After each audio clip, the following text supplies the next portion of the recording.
Alright, we should be live. Hello, ladies and gentlemen. Anybody catching us live here on twitch.tv or watching this after the fact as a VOD on YouTube, welcome back to the Overanalyst channel. It's been over a week since I last got to visit with you. I've been away back at my family home, back in my hometown, working on a draft of my first thesis chapter. It was meant to be like somewhere in the range of 20 to 25 pages. Ended up being like, in fact, hold on, I've got it on my computer here. Let's just pull that up. 34. Yeah, that sounds about right for me. So it was a lot of work. It was very draining, but I managed to get a ton of work done, despite not being in the best shape to do so. You know, coming out of the pandemic, especially given the circumstances under which I had to perform during it.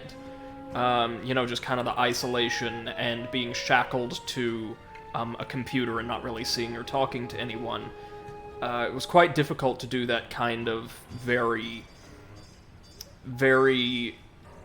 kind of equally cloistered mental work. But I did.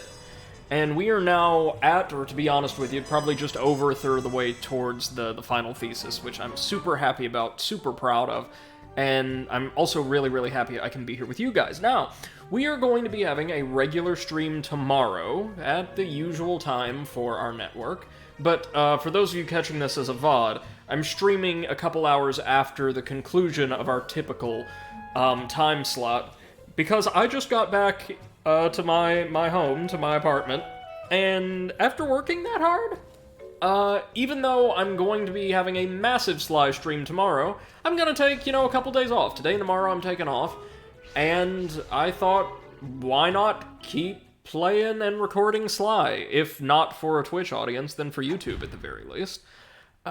In part because I've got a special project to share with all of you. It's, that I kind of like to run through before we get to Psychonauts 2, which of course releases at the end of this month, along with No More Heroes 3. So August actually is shaking out to be a pretty good month for games already. There's also a bevy of indies, as far as I'm aware, like really interesting looking indies that are releasing this month, or released at the tail end, like within the last week of July. So there will be a lot for us to look at, especially, friends, once I'm done with my thesis work. Now, I will be, again, spending around a year working, like, just as a teacher, an adjunct professor at my college.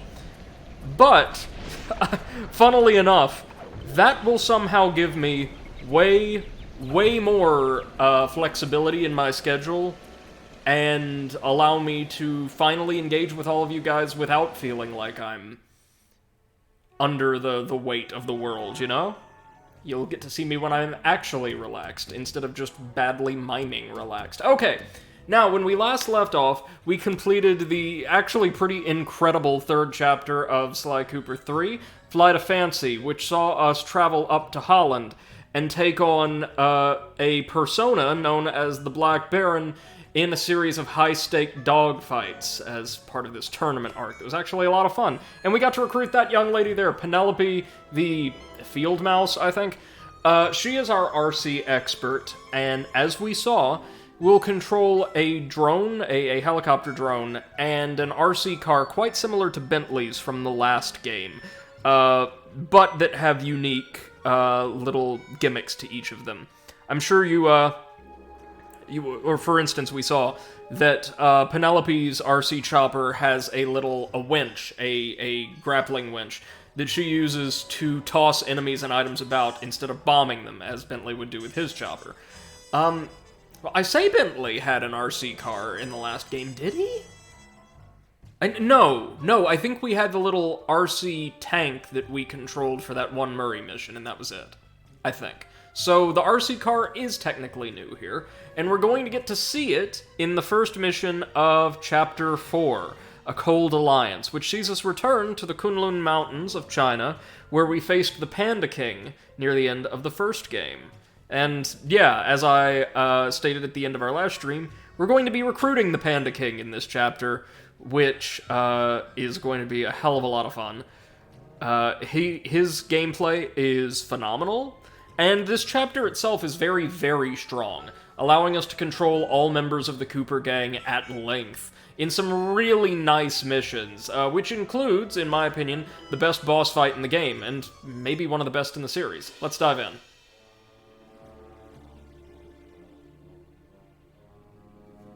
After a careful analysis of Dr. M's fortress, Bentley came to the difficult conclusion that his demolition skills just weren't going to be enough. If we wanted to get inside the Cooper Vault, we'd have to recruit a full-time demolition specialist. However, Bentley's proposed candidate was a shock. My old enemy, the Panda King.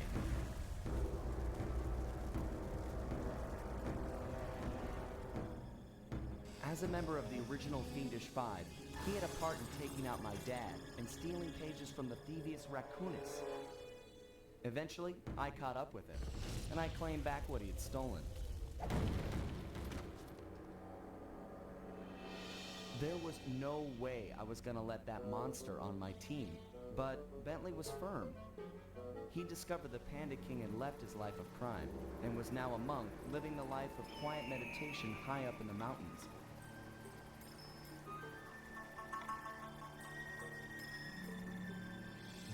I wasn't at all convinced, but there was no denying that he had the skills we needed if we were to succeed.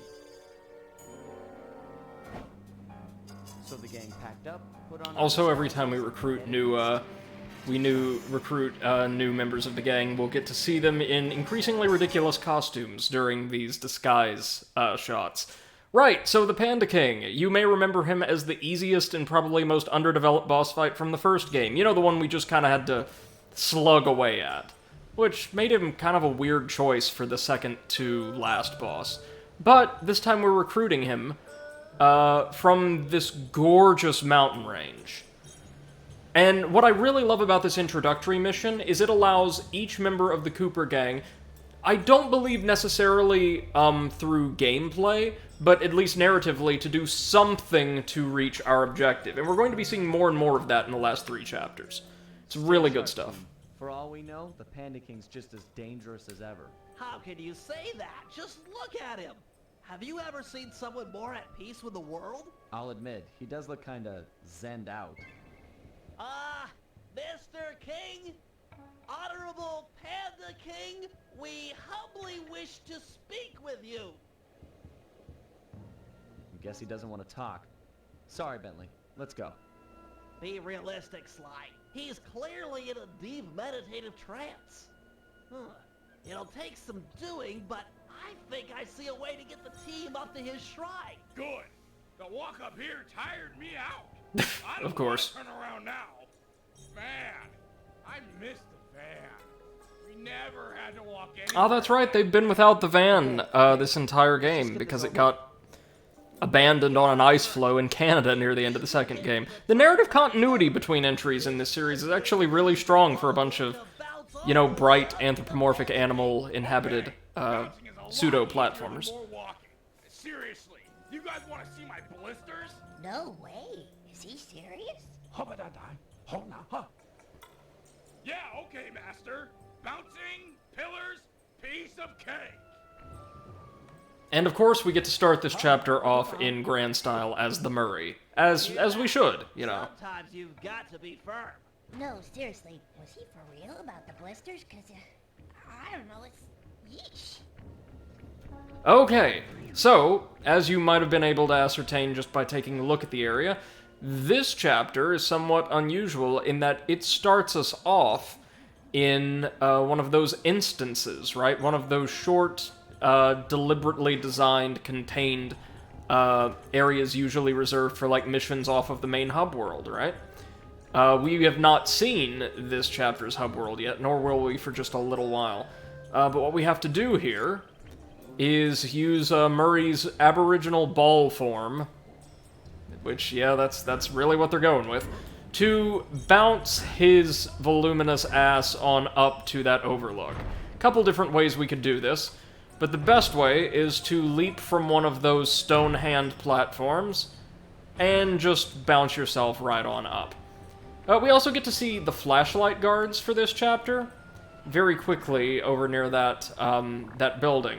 They're these pretty impressive-looking anthropomorphic tigers with pole arms that they will toss at us if they manage to detect us, which, fingers crossed, they won't.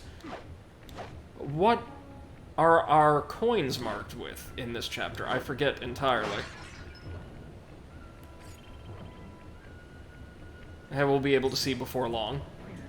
You also likely remember that I'm a massive fan of, like, Imperial Chinese material culture. So the aesthetics for this chapter are among my favorites for the entire series. Seriously, I love the visual design. The background music as well, even though it's relatively subdued by the standards of Sly 3. Penelope, you're up next. I'm not sure if you're aware, but Sly could jump onto small points. Those bamboo shoots would be an ideal means of ascent if they weren't spaced so far apart. Hold on. Let me see if I can figure it out for myself. It's, got to do with the ice. Okay, so clearly we need more points in order for Sly to ascend. The problem? Where we're going to get them. The answer? Split each chute down the middle, thereby doubling the points of ascension. However, the ice down there appears too thin to walk on, so there's no way to do it by hand. So, I'll need to use my lightweight remote control car to split the trees for us. Perfect. That's it, exactly. Great! Anything for Sly. I'd love to see him pull off those athletic moves. And now we get to control Penelope's little RC car for the first time. Which actually controls much as Murray's little tank did in the first game, but it comes equipped with 2 turrets that operate on a cooldown. A fairly generous cooldown, as you can see in the lower left-hand corner. Our goal here is very simple, meant entirely to acclimate us to this style of control, as we'll be using the RC car probably more than the RC chopper in the back half of the game. All we have to do is drive around and blast these bamboo spires. There we go. There you go, Sly. Hope it's everything you could have wished for. Thanks. It looks great. My pleasure. Really. Anytime. Sly, isn't it time you climbed up there And joined Murray? yes, the next 2 chapters of this game are going to be dominated by a love triangle, because this series leans very heavily into espionage and film noir tropes, and it's gonna play all of them. Ah, here are those flashlight guards I was talking about. These are carrying lanterns on these little poles, very, very short poles that honestly should be bending more than that. Okay, so I think... Oh, look at the panda motifs on the pillars. I don't think I've ever noticed those before. I think... Emphasis think... The coins here depict, yeah, a variety of Chinese characters. And... near as I can tell, those are actual Chinese characters. Whether or not they're arranged in any sequence that would make them coherent, I don't know, but I'm pretty sure those are Hanzi. Oh god, seeing that total reminds me, we need some more coins. We need many more coins once we make it to the safe house.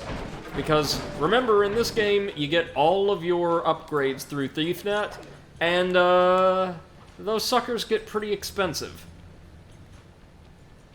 So even though it's easier to get your hands on a bunch of coin in Sly 3, you'll be seeing it fall through your fingers far more quickly. All Sly has to do is ninja spire jump his way along the bamboo, nice and easy. And we're sure fortunate that Penelope managed to split, with those high-powered gun turrets, each shoot straight down the middle exactly the way we needed them to fall, aren't we? Alright, that's 2 members of the gang up here. Whack the supports 3 up left. Pinwheels. Really? Pinwheel destabilization is the cornerstone of this plan. Of course, we'll be playing with a lot more fireworks in this chapter. If you've missed the incredible firework set pieces from Fire in the Sky, okay, let's see. Circle, X, yeah, there we go. This is the chapter for you.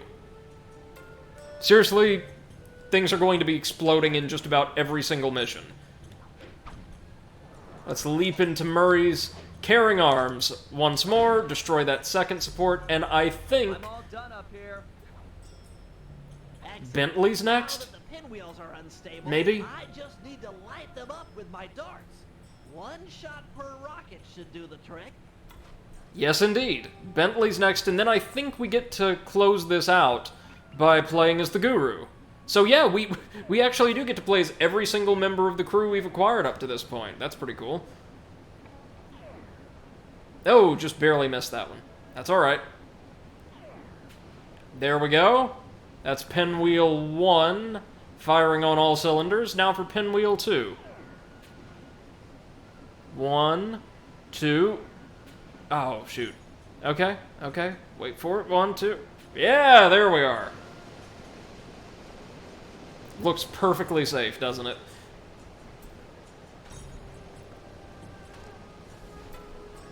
Those pinwheels are about to go. Guru, feel up for a challenge? Well, that's right. You should be able to persuade the guards to help you get up to those rockets. Specifically, we're aiming for those rockets. It wasn't made very clear. But there's a pair on the rooftops over there, and all we need to do is use a guard really just for a little bit of additional height. Like so.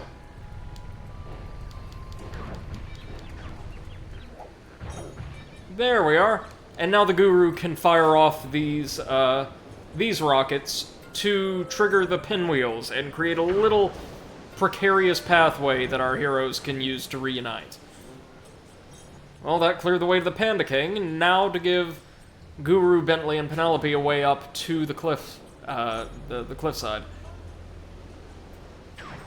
That's the way. Perfect. Strong work. That fallen pinwheel should serve as an excellent makeshift elevator. Now there's only one real aspect of the mission we've yet to tackle. And we're going to switch control back to Sly very, very briefly for something that's quite cool, but far from a challenge. Let's observe. So, we've made it, and just assume the others are coming with us. The Guru is going to help Sly break the Panda King out of his meditative trance. But that's going to take just a little tiny bit of work. So let's just shout in his ear. Now, to break him out of this trance, we'll need to delve into his mind. A hacksaw then? No, it'll require channeling. Sly, sit beside the Panda King. The Guru will bridge your minds. So now for a quick journey into the Panda King's mind.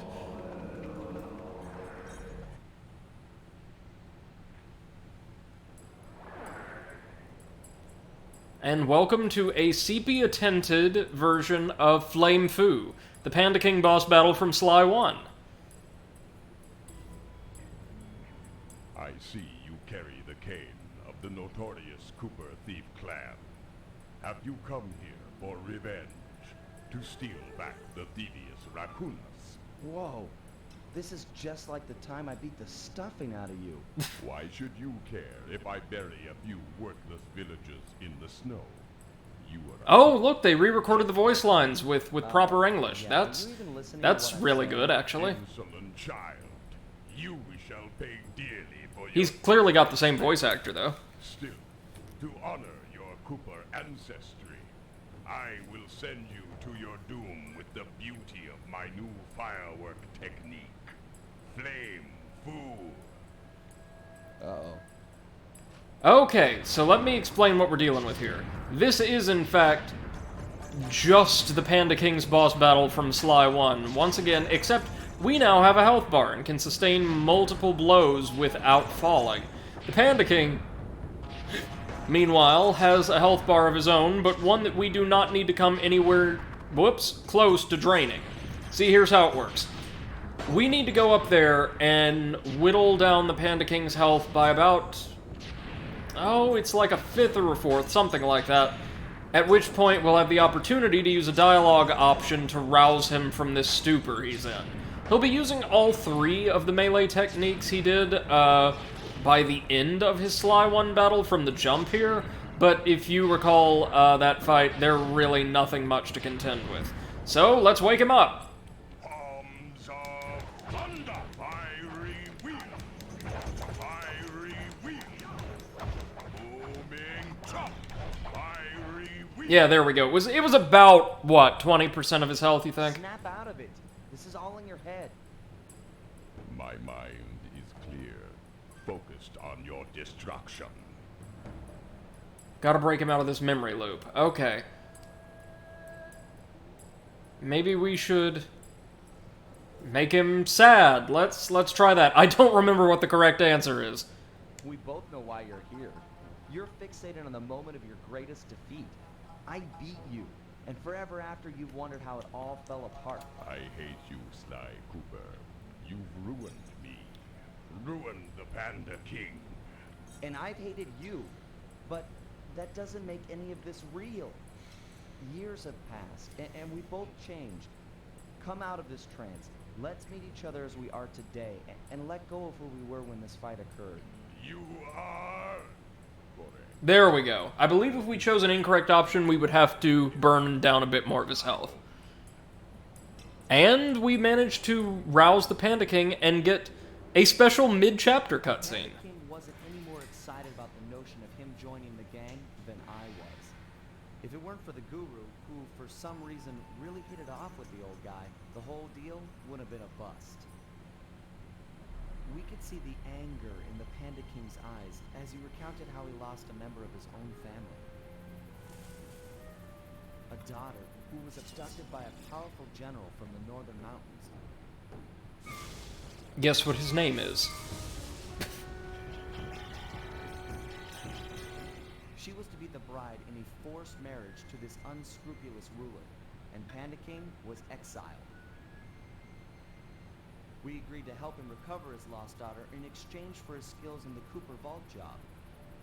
I still wasn't convinced this was a good idea, but deal's a deal.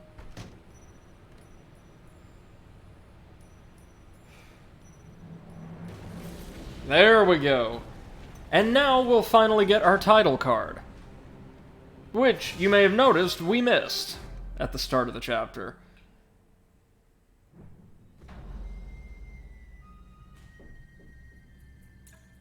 Not exactly the most striking, is it?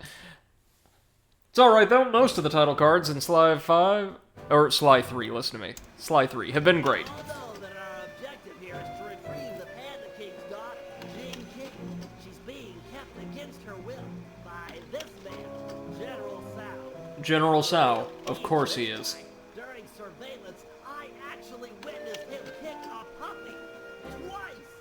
He plans on forcing Jing King to marry him next Saturday. Clearly, time is of the essence. Here's the plan.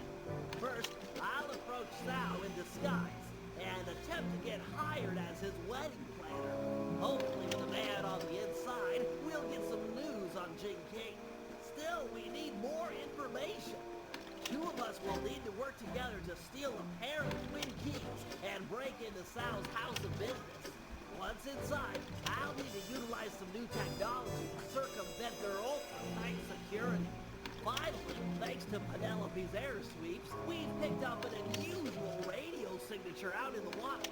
Someone will need to go eyeball the anomaly and figure out what it is. We can't leave anything up to chance here, or Jing King lives unhappily ever after. Alright, so we get our first series of missions, and, they're actually going to, once again, involve many members of the gang getting out on the field, in the field at once. Now, let me see, anything on ThiefNet we might want to buy? Well, yeah, actually, several things I want to buy, but anything we have to that I'm not already purchased. Murray can freeze time now, just, you know, further solidifying his status as some kind of eldritch abomination, but the rest of this doesn't really look super useful, so maybe we want to save up our coin for the time being. The one piece of upgrade material that we would definitely need, that new tech Bentley mentioned in his slideshow, we've already purchased. That was the Grapple Cam that became available, oh goodness, in, or at the tail end of Chapter 3, maybe? So let's start by breaking it into General Tsao's house of business. By the way, let's just take the time to appreciate the abject beauty of the Kunlun Mountains overworld. Like, this is really striking, yeah, from the beautiful range of colors in the skybox, see soft golds and purples there, that's really, really nice, to the overall purple, like, light violet and white tones of the landscape and architecture. This is really, really nice, and probably one of my favorite overworlds in the series. Definitely my favorite in Sly 3. Medium nugget, we'll take that. Okay, so the house of business, or the business house break-in. Yeah, the Grapple Cam break-in. That's where we want to begin here. Tsao's guards, in addition to the lantern-toting tigers, include these monkeys and also some pigs, or boars, more accurately, I think. Neither of his regular guard variants are all that difficult to deal with, but they are, of course, all over the place.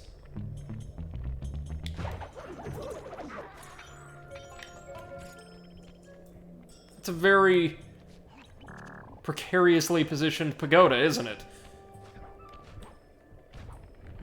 Up we go. Let me see. Any treasure around here? Does this guard have some treasure? It looks like he might, and he does. Oh god, Carmelita's here too? I forgot that she would show up as, essentially, an invincible flashlight guard in various stages of the game where her presence is plot relevant, and that diamond was a few feet off, but we still got its full value in coins, so no big deal. Strange to see that we're receiving diamonds, some of like the most valuable collectibles in the, or random treasures at least, in the entire franchise. This early though, huh? They really do want to have you just drowning in coins. Yeah, see, like a large gold bar, 130? That's a ton of money for, like, not quite 2/3 of the way through the game. Okay, so Grapple Cam break-in has us start off at the far opposite end of the overworld. No big deal. There's the Murray's mission, Tearful Reunion. Oh, indeed. It is an emotional mission, not gonna lie. Not gonna lie. It's also one of the best in this chapter. There we are.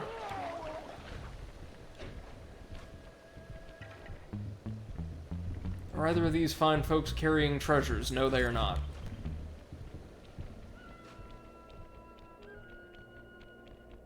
It seems like since this particular layout, or overworld layout, is so large, especially in comparison to the last two, the overall disbursement of guards, or concentration of guards, is a little thinner, making stealth actually a bit more viable here.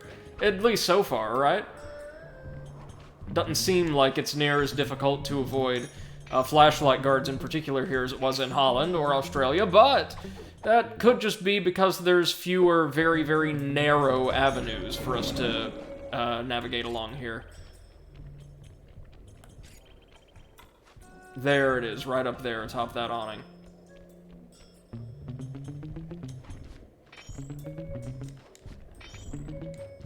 Okay, what is he carrying? That's gold, isn't it?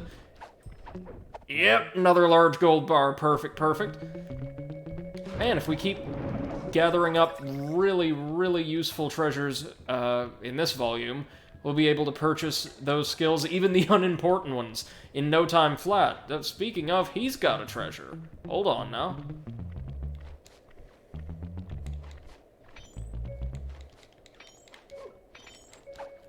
Sapphire, nice, nice. My god. We've gathered, what, 600 plus coins in just a few minutes? That's insane.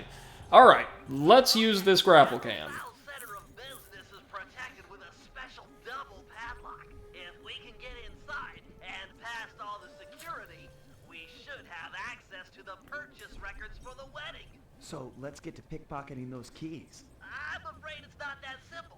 The keys are designed with a self-destruct feature, and the guards carrying them are in constant radio contact. I get it. If we steal a key from the first guard, he'll report it in. Then the second guard will destroy his copy before we have time to pull it. That's right. We need to steal the keys almost simultaneously. Since you're better at this than me, I should probably go first. All right, I'll take up position behind the target. Call me when you've made the pull, and I'll pounce. Affirmative. So this is an almost needlessly overcomplicated security measure, isn't it? Like, destructible synchronized keys. I mean, given how rampant completely clean break-ins seem to be in the Sly Cooper universe, it makes sense that they would have some convoluted security measures, but still, when you're not hiring guards that know how to look up, I don't know how much all the tech in the world is going to help you. Now, good news about Sly's bit here is we can paraglide straight on over to the objective marker. No effort whatsoever. Bentley, however, is going to have to pull his using that fishing pole, which is, always a challenge. Let's see, is all of that still as I want it? Yes, indeed it is. There's our grapple cam, by the way, which has a unique little gameplay style all its own that we'll be seeing in the back half of the mission. Grapple Cam isn't awful or anything, but it is one of the game's more awkwardly realized new mechanics. You don't happen to have a treasure, do you, sir? No. Since the guard was just a little bit above our target, I did not want to, risk detonating the one we had already knocked out. Speaking of, hold on.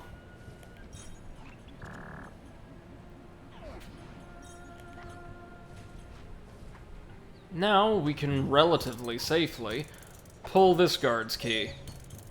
1, 2, 3. This is going to be a 4 pull. Yep. And there's our key. The same exact key texture they've used since the very beginning of Sly 2, isn't it?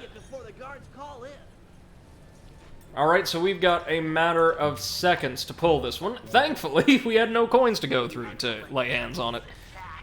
Let's meet in front of the general statue for the handoff. Yep, this is indeed a Bentley mission at its core, so all we have to do is hand off our key. Not entirely sure why they would include an objective like this, other than perhaps to get players familiarized with the layout of this overworld, since we didn't have the opportunity to take a tour of it before really digging into the first ring of missions. With this second key in my grapple cam, I'm all set up for the inner office. Sure you won't need my help on the inside? I'm afraid this is a problem only technology can solve. Right. Well, have fun with your, technology. Don't wait up. This could go all night. Oh, Jesus Christ, Bentley. Alright, so I was thinking during that little exchange, this chapter actually has a very unique structure as far as post-Thievius Raccoonus Sly titles are concerned. You know, normally we have an intro mission, like a recon mission, a slideshow, one ring of missions, a second slideshow, a second set of missions, like preparatory jobs, and then the operation slideshow and the operation itself, right?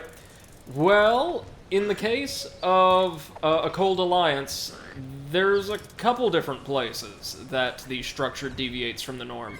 As we've already seen, we have an introductory mission technically set outside the setting of the chapter itself, the main setting of the chapter itself. Then a second cutscene at the very start, which is not at all what we're used to, and is not, in fact, standard for the series. And then we're thrust straight into our first ring of missions. Again, there's going to be one more deviation from the norm here, and it happens to be for, as I said, one of my favorite fights in the series, and certainly my favorite fight in the entire game.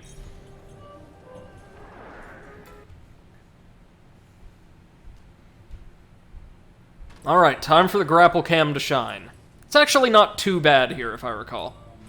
You weren't kidding about the security in this place. Hope your grapple cam can lure a guard onto that pressure plate, otherwise you're never getting into that upper level. Right, so since this barrier of lasers is going to effectively keep Bentley out, what we have to do is just swap the grapple cam in for our alarm clock, toss it on the ground. Apparently all of these little metal shells, his bombs and other goodies are enclosed within, are just completely indestructible. So what we want to do... Well, first off, I better explain how this works. Oh, good lord. That's right, because there was a flashlight guard they made us. Oh, lord. Are we good? Might be good. Right. So, Grapple Cam Controls. We can, when we're in control of a Grapple Cam, remotely connect and disconnect from it by pressing the ability button and the triangle button, respectively. We can move about by firing a grapple line with the X button, which stays attached to its target for about a second before retracting. And if we press it a second time while it's attached to a solid surface anywhere in the environment, we can grapple to that surface. It's honestly not a terrible locomotive system for something like this, and quite fun to drag yourself around, especially in closed spaces like this. You'll also notice a self-destruct button in the lower left-hand corner. If we do our job properly, we will never need to use that, but it can be used to damage guards and objects and things like that. But then again, so can the grapple line, properly engaged. Now, the feature we're going to want to focus on for right now... Can we gather coins with this? Oh, poo, we cannot. Is the distract button. It allows us to play a voice clip from Bentley through a speaker attached to the grapple cam, and summon a guard to our location, or the location we were at where we deployed the distract function. Like so. And we're going to use that to get a flashlight guard to wander onto that pressure plate, if we can. No, you fool. You're that close. Come on. Come on. Come on. Let's go ahead and get those statues out of the way. Come on. Okay, fine. Just turn around so we can immediately call you back.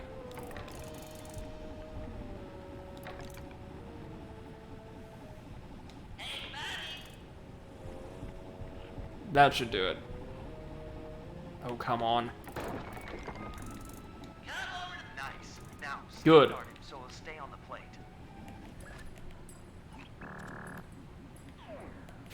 As Sly commands. All right. This will open a passage that we can navigate the grapple cam through to do, as Sly's saying, more or less the same exact thing, just in slightly tighter quarters. It's not a huge issue. Most of this mission is intended just to get you familiar with the grapple cam, because we're going to be using it, including with some additional features, a bit later on in this chapter and the next. Again, grapple cam is not my personal choice for best mechanic introduced in Sly 3, but it's certainly not bad. We definitely want to avoid crossing into the effective range of the spotlights. And now we want to do so while constantly luring the guard without wandering into his range or line of sight. Oh, no. Okay.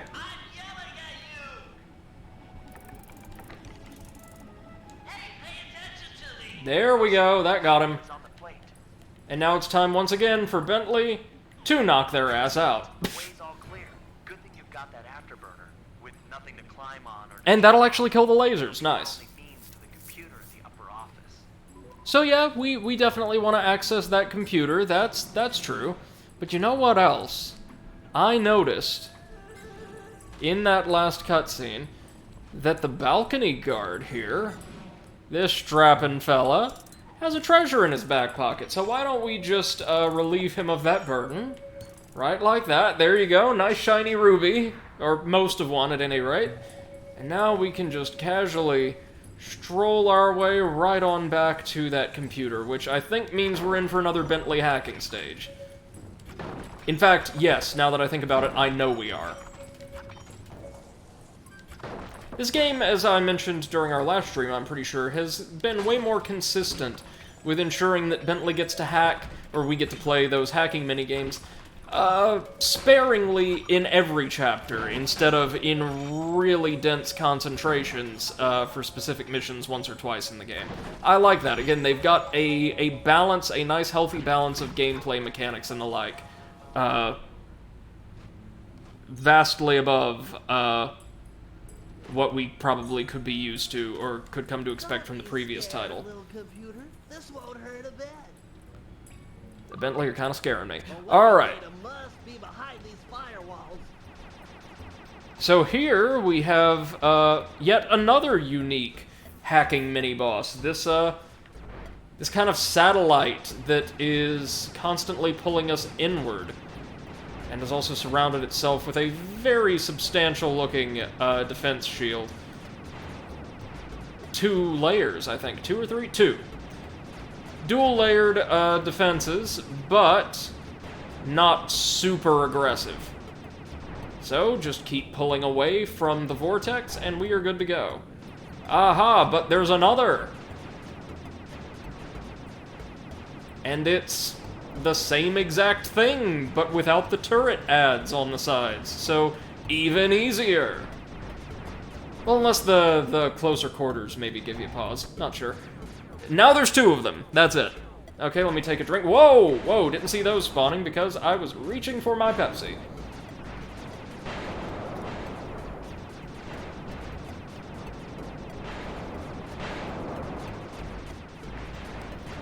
Okay, fortunately, there are these little barriers totally impermeable to projectiles that you can use to catch a quick breather in case the heat is just a bit too much. As it almost was for me there for a second. Whoa! That's alright, we got it. Now let's just plug the keys in, jack into the terminal at the tail end of this data space, and get the hell on out of here. This will conclude our first proper mission in A Cold Alliance, I think. Wide open. I'm a capital G genius.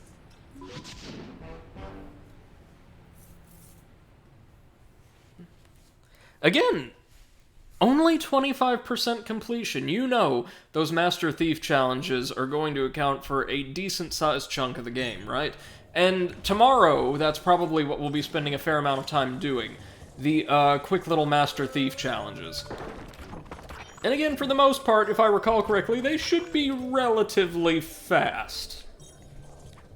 So once we're through with the main campaign, it shouldn't take us too much longer to tidy things up by completing Master Thief challenges.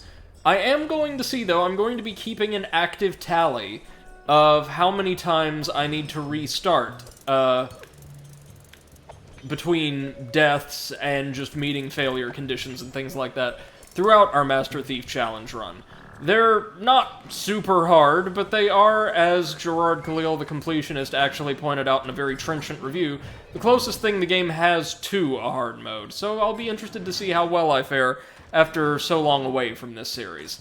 Okay, good news, we can transition straight over into Bentley's mission, General Tsao's palace.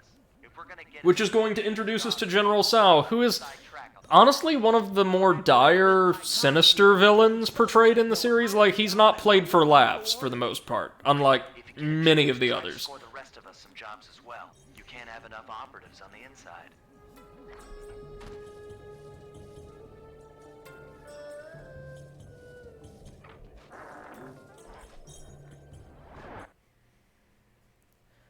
So once again, it's time for Bentley to play the grifter, and... Get my blossom. But please, my father will be so... Oh, hold on. Just let me tell him I'm all right. I beg of you, sir, let me out of this prison. Is this the way you woo your wife? You have shown me nothing but cruelty. I'm so unhappy.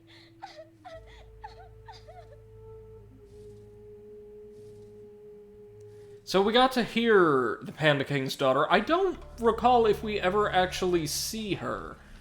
Outside of, like, maybe a cutscene. Well, no, I know for a fact we never see her in-game. We could see her silhouette ripped straight from the cutscene there. But I'm fairly certain we will not, even see her, like, beyond a silhouette in the cutscenes. which is a little strange for a fully voiced character and all that. But regardless, let's treat with the general. Greetings, Honorable General Tsao. I have heard of your impending marriage and have respectfully come before you to offer my services as wedding coordinator. How insulting. I need no help. My apologies. I mean no disrespect. Given my genius, I am of course completely capable of organizing the event. However, I might be interested in employing a photographer. A day of such momentous import should be captured for future generations to marvel at. I have one of the world's best photographers on retainer. Really? Well, if he truly is world-class, then he might get the honor of chronicling the event. However, I'll need to see some samples before I give him the job. Of course. I'll have him come by right away. You'd better not be wasting my time, wedding planner. I get very, very uncharitable when people waste my time. So this looks like a job for Sly and the Binocucom, which apparently takes world-class photos. I'm honestly surprised that kind of functionality lies in something that looks to be about as well made as a Viewmaster, but hey. Placed waypoints in areas with good photographic potential. Approach the guards while in costume, and they'll probably pose for you. Good luck, pal. Yeah, so this allows us, or this mission rather impels us, to use our second major disguise for Sly.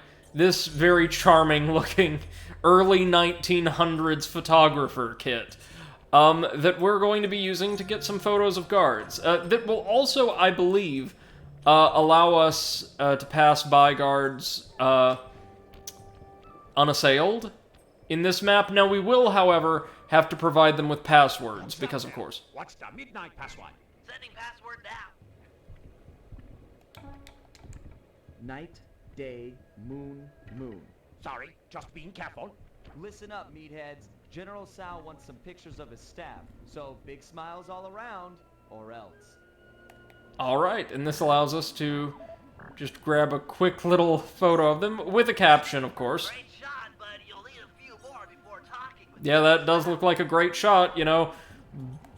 The guard on the right had his entire lower body cut off. The flashlight guard seemed to have one eye open, one eye closed, and we also cut off one of his feet. Yeah, that is some world-class photography. It's about as good as the pictures I could take as a child, you know? Temporal password. kid stuff. Here it is. Day, sun, day, moon.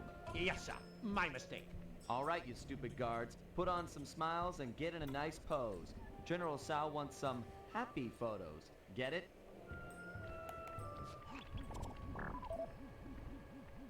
This one, we have to wait and time until the two guards are adjacent to one another. Impress the general.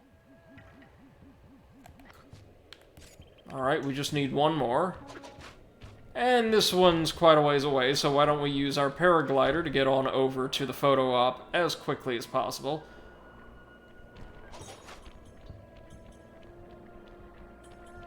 Hey MC, welcome to the stream. Good morning, technically. How are you? Wait, what was Thursday's password?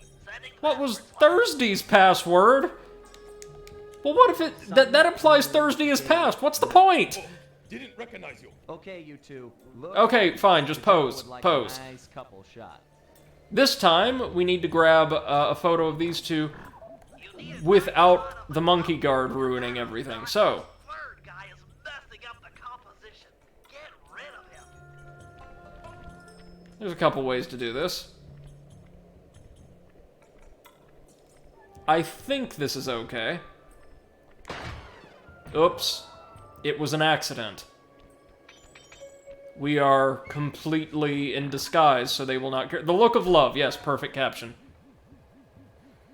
Really, Sly, that's MC says I've done everything I wanted for the day, so I'm good. Right on! to the general. Congratulations. Impressed. Notice that Sly's still got that disturbing flat-footed walk. You don't notice, right? Because he's kind of hunched over, spends a lot of time on tiptoe or things like that. but his shoes, and so presumably his feet, are like unnaturally long. Get a few pictures of the general while you're in there. It's always a good idea to study your enemy. Yes, let's just grab some photos of General Tsao. After impressing him, of course. Will I ever know a moment of privacy? Make sure you get my good side. It must be quite amusing to observe the effects of power.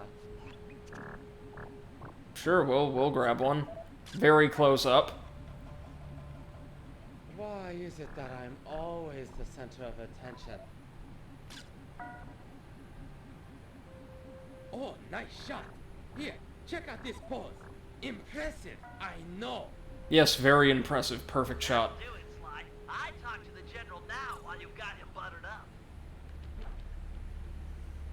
Greetings, General Tsao. As you have no doubt guessed, I'm the world-class photographer, hoping to play a humble role in your upcoming magnificent wedding. Let me see a sample of your work. I have a keen eye, a great sense of artistic value. If you haven't guessed yet, Tsao's thing is pride. A ridiculous measure of vanity. But here's the thing, unlike a lot of the other villains we've come up against, he can largely back it up. And forced perspectivism. This guy is an insanely adept combatant. Photographing my wedding. 1,000 thank yous, my lord. I'm sure it will be a wedding none of us will ever forget. Another basic, simple mission, but now we get to tackle the Murray's mission, which, again, is really, really strong, and allows us to see the full capabilities of our new gang member for the first time. And if you remember how thoroughly I've been building him up, you know I am a huge fan of Panda King gameplay. We're not exactly going to see his conventional gameplay style, but we get to take control for the first time, and trust me, he's just as powerful as you'd imagine. As I said, the only character in the Cooper gang, so the only character besides Carmelita we ever get to control in this series, who is blow for blow stronger than Murray. And he is, in fact, stronger than she is.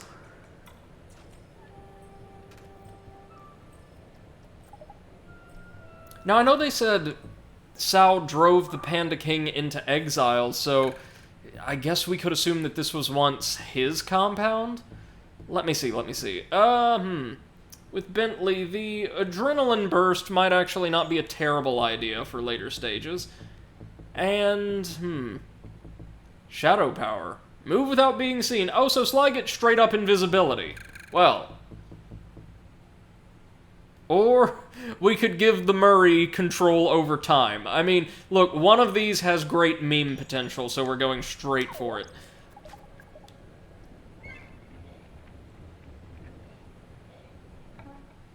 And in fact, we'll go ahead and assign that sucker. Observe.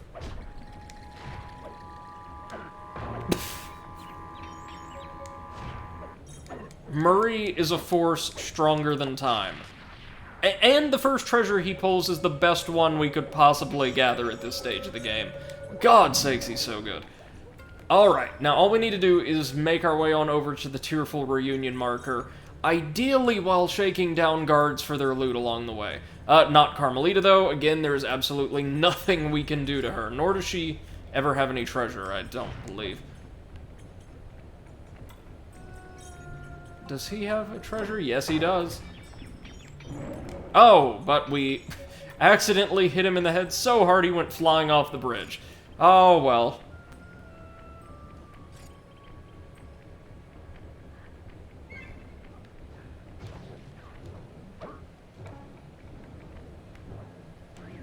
Alright, let's do this thing. The mysterious signal I picked up was somewhere on the water's surface. I'm not seeing anything. Keep scanning. These readings are clear. Yeah, so there's some strange signal, and I don't believe it. look at it. Found the signal? It's the team van. It's the van. It made it here all the way from Canada. Canada. And now it's here. Probable given ocean currents. I gotta go get it. Still frozen solid, mind you. Mama's coming. Don't even think about swimming, Murray. That water's freezing. last a minute. But my baby! Hold your position. I should be able to drag the van to you using my RC chopper. Bless you, Penelope!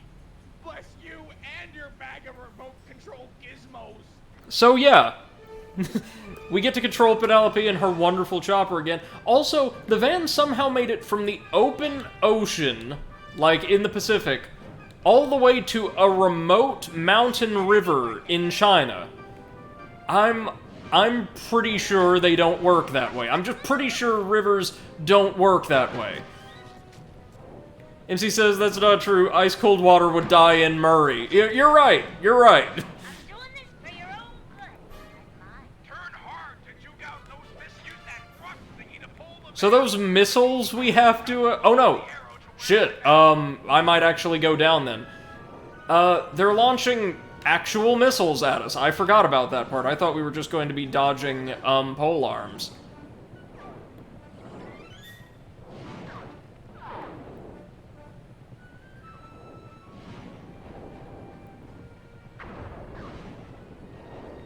Come on. Come on. May or may not get this on the first try because of how much damage those missiles do. We will not be in control of Penelope the entire time, however. Shouldn't have come to work today, pal. I will still argue till my dying day, though, her RC machines are 1,000 times better than Bentley's. I mean, there's just something singularly satisfying about using, a grappling line to send enemies, and even, like, armored vehicles flying through the air, you know what I mean? Almost there! Almost there! Hey, we made it! Nice. But, as is the norm for Sly 3 at this point, just about every mission is going to see us playing as multiple members of the gang, which I love. So yeah, now it's down to Murray to thaw the van his own unique way.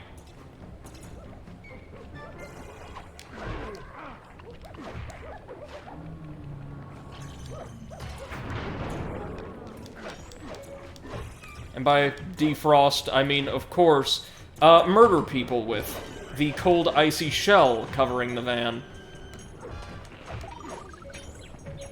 And in so doing, murder the ice.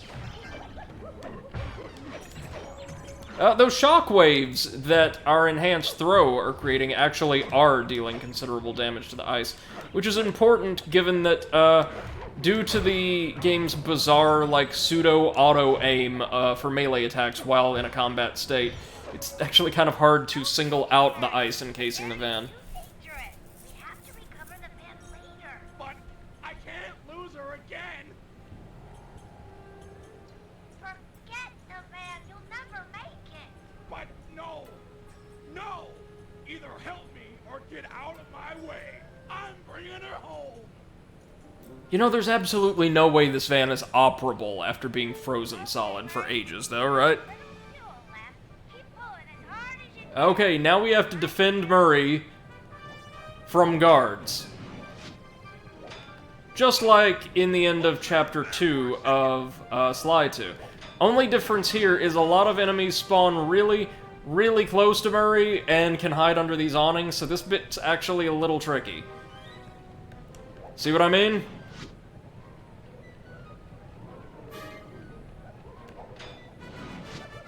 Fortunately, there's also a little tiny bit of aim assist with Penelope's grapple, so we don't have to hit enemies head-on. Ow! Gotta keep going!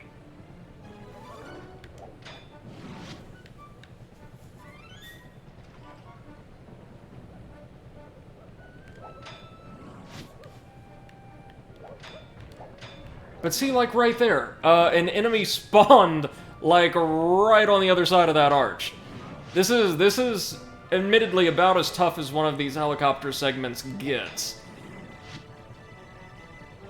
In fact, I think from this point on, for the most part, we'll be controlling the, adorable little RC car when playing as Penelope. I don't know that we ever use the chopper again after this. Oh, we're almost there, though. I believe this leg of the mission ends when Murray and the van reach these metal plates set into the ground.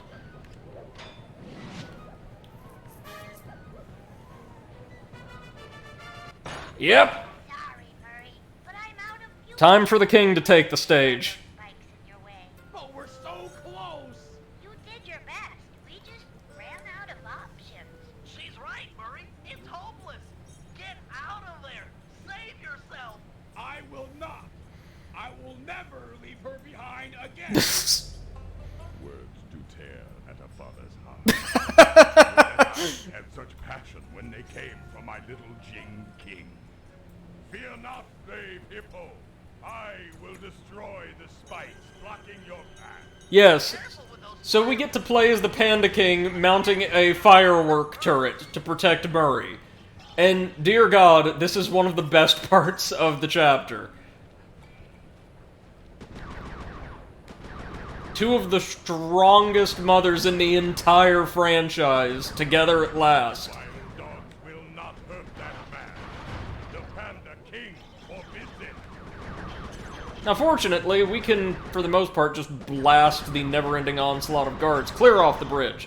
No big deal. But we'll also sporadically have to shoot down spike barricades that are blocking the progress of Murray and the van. Also, just another area where Sly Cooper broke ground. Murray and the van far preceded Dean Winchester and his car, so Sly Cooper also potential inspiration for Supernatural. I'm going to go out on a limb and say yes, it was an inspiration for everything. Oh God, you think we have enough guards?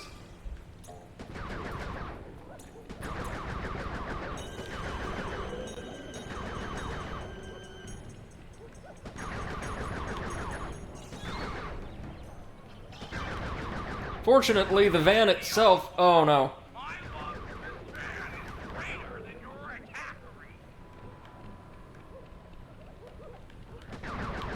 Oh my God! Oh, shoot! Yeah, they got to Murray. That can happen here. It's just very easy due to the sheer number of enemies to get totally overwhelmed. Maybe we shouldn't zoom in quite so far this time. That might help. And also, Murray now has a full health bar instead of whatever we left him with at the conclusion of Penelope's portion of the mission, which is far and away the hardest.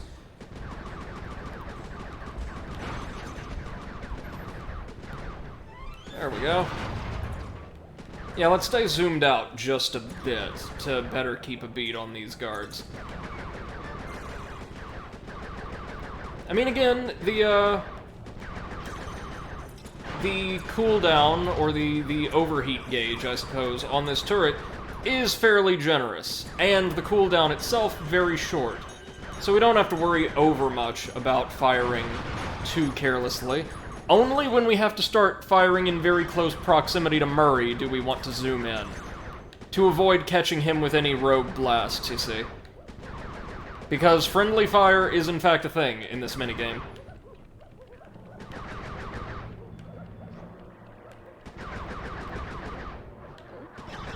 Where the hell did those two come from?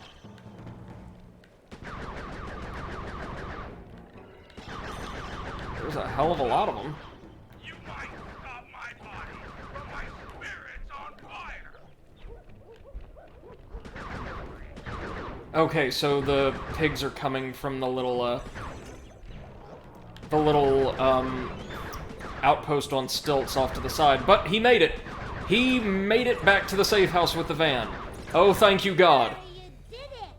You saved the van. MC says, there's a thing to be said about doing decent gameplay action with just the right silliness.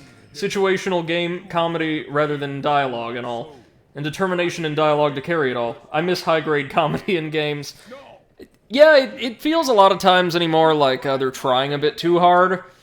What I really like about games like, or the humor in games like Sly or Ratchet and Clank, you know, the stuff I grew up with, is that it felt more like a natural byproduct of devs just creating these really silly worlds than this overt attempt to make something quote-unquote funny or zany, kind of the way Conker's always rubbed me. With access to General Tsao's database, and Sly successfully hired on as the wedding photographer, we are ready to make an attempt for Jing King. Given the complexity of Tsao's downloaded data, I programmed my ThiefNet computer to automatically analyze the... What the...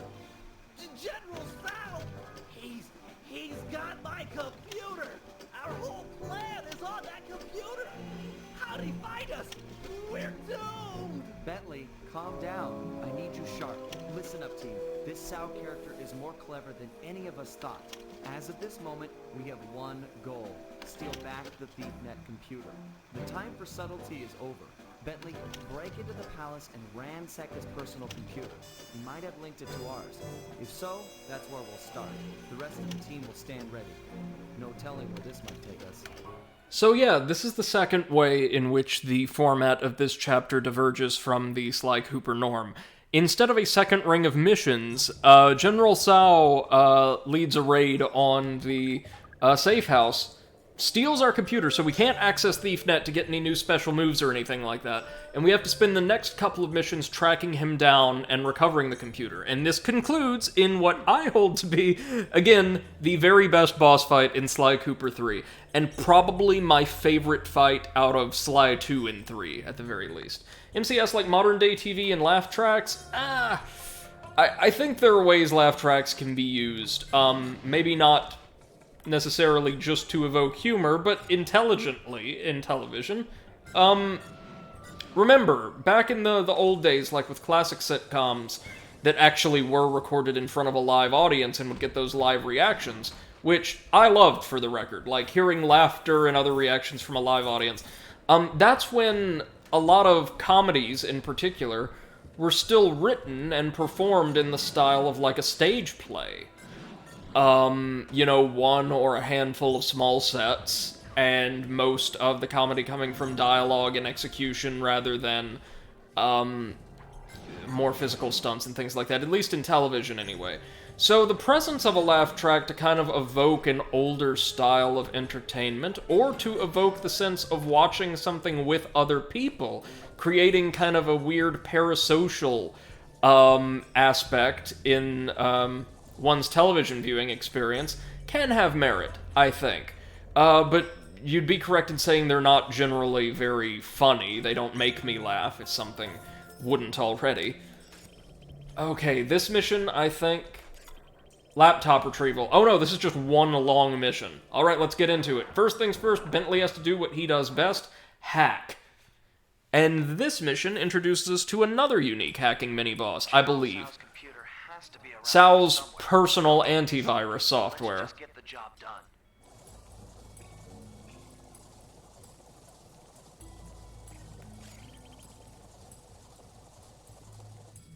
So Jing King is still here, but we can't really interact with her.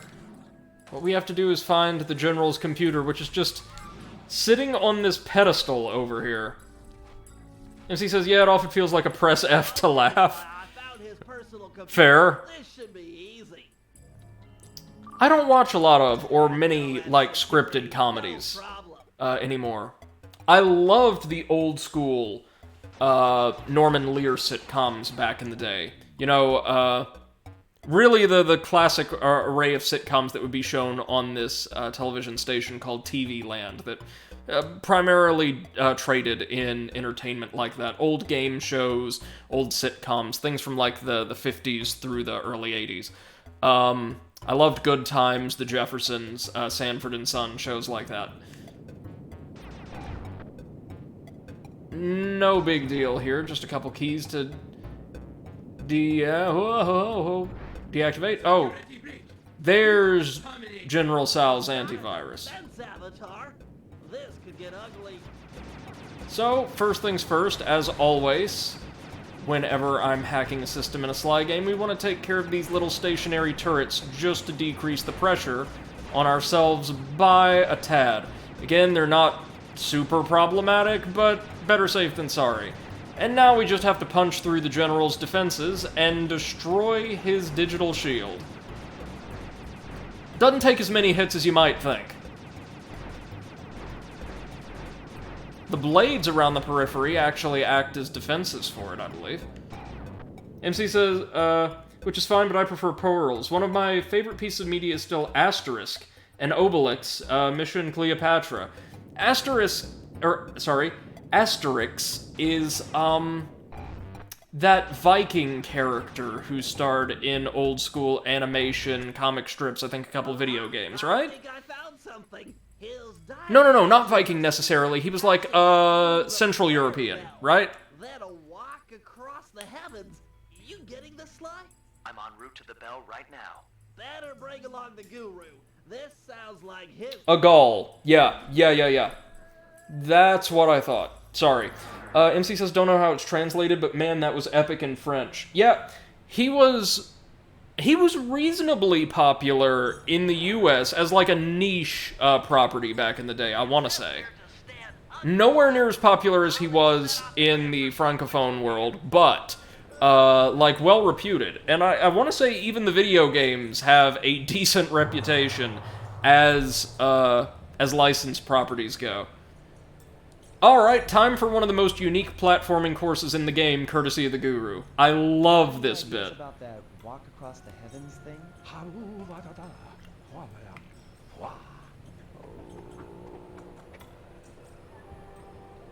That's amazing. Of course. So this is how we're going to follow General Tsao. We're going to ride across the heavens on the heads of guards. Now dig this. As we progress along this path, the Guru is going to conjure up more items from the ground to serve as platforms, and we'll be able to see the process like so. Very, very cool.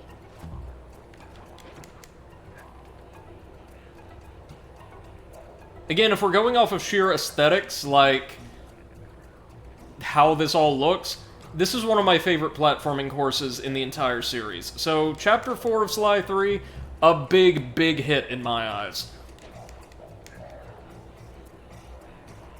MC says he's a cartoon character created in Belgium. Yeah, well, a French-Belgian collab. Yeah, I thought as much.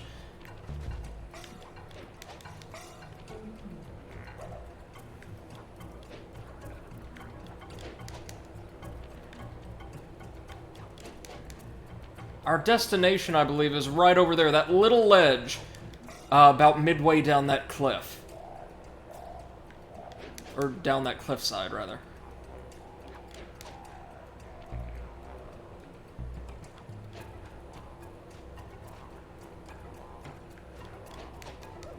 Oh, the Guru is casually killing so many guards here, but you see, as long as he doesn't do it physically himself, he's still a pacifist, so it's okay.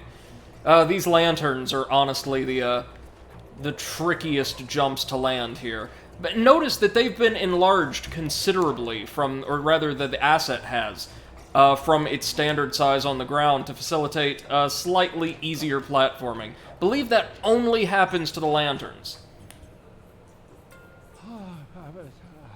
No problem. Take a rest if you need. Alright guys, get ready. It's the best fight in the game. And anybody who's a fan of classic wuxia films from, or wushu films from China and Central Asia in general are going to get the, like, aesthetic inspiration for this fight immediately. This is so good. It's a classic, high-powered martial arts duel in a bamboo grove. It seems you and your little gang were able to follow the trail I left for you. Of course, you'll be helpless without them, as you'll soon discover. I'm not ashamed to rely on my friends. Notice we're also fighting the villain of the chapter halfway through. Why try to convince you when I can simply destroy you? This sacred forest has been the stage for hundreds of battles, as my ancestors crushed anyone who got in their way. And you will be no different. Bentley, are you hearing this? What's he talking about? I've heard of these types of battlegrounds before. The energy from all the fighting that has gone on before strengthens the combatants, allowing them to soar for long distances. You should be able to fly all the way across the arena. Yeah, translation, Sly can fly now. Probably change directions in the air with your double jump. Enough chit-chat, Cooper. Face me now, and prepare for the end of your legacy. Okay, so let me explain how this works on the front end. Well, first off, MC says, the Mission Cleopatra movie is a live-action film with basically the best and most well-known comedians. They got full freedom of creation, and it shows. Oh, nice. Nice. I assume, then, a good deal of the script, or rather what served as the script, was improvised, maybe not on camera, but at least on set. That's really neat. So, we will be able to press the jump button to go sailing in one direction, whichever direction Sly is heading in. Tsao will be maneuvering in much the same way, but of course, anytime he moves forward, he'll be attacking in that direction. So what we need to do is jump off to the side of his kind of arc of movement, and then use our double jump to steer ourselves directly into his side and swat him out of the air with the cane. It's a little harder than it sounds, but this, considering as it's one great big love letter to classic martial arts films like Crouching Tiger, Hidden Dragon, is, again, one of my favorite parts of the game. Tsao is also, I will say, easily the hardest boss fight in the game.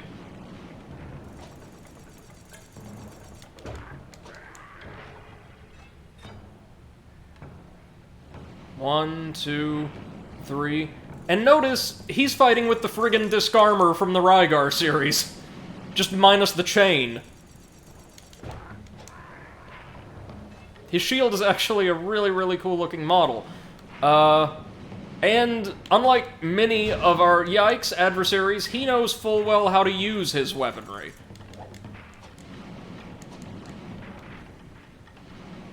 We've got to wait for him to do that charge now, which he will do far less frequently in this half of the, or once we get him down to half health.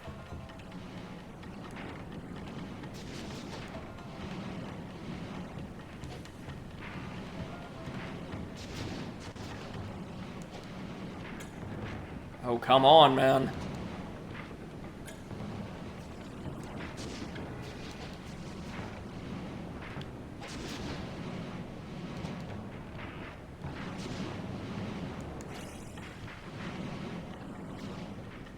I'm not entirely sure what determines him doing the charge, honestly. There we go! Now just once or twice more, and we will take the fight out of him. Up here, at least. There is, in fact, a second phase of this fight that takes place on the ground, and he's just as formidable down there. We're going to have to do our level best to avoid his guard, or circumvent his guard, and a phenomenal breadth of attacks he employs. Esteemed wedding photographer, I'm impressed you lasted this long. Stop this, Tsao. Release Gene King and this fight can end. No, Gene King is mine. Once our bloodlines cross, it shall be glorious. The Panda King in his day was magnificent. With the Tsao name, a new generation of kings will be unstoppable. But she doesn't want to marry you. She's a woman. She doesn't know up from down. Once I convinced her... So yeah, raving misogyny. This is one more disturbing character trait we can add onto the general scorecard. But you, sir, are the worst. Again, he's much darker and less comedic than a lot of the villains in this series, and that tonal disconnect actually serves really well to make this chapter feel unique, I think. We are, unfortunately, still at half health. Is there a way we can regain some health? I totally forget, honestly. So every time we land a hit, unlike a lot of bosses, the general will be sent flying. So as long as we land a couple hits pretty solidly, he can't recover from a series of blows and just immediately go to town on us. Now, the downside to this, however, is that many of his attacks that he'll start using lower, or as we lower his health, yikes, are ranged attacks, and some rather powerful ones at that. He can also take, I want to say, a couple hits as he charges up his spin attack, so we have to look out for that one. There we go. Alright.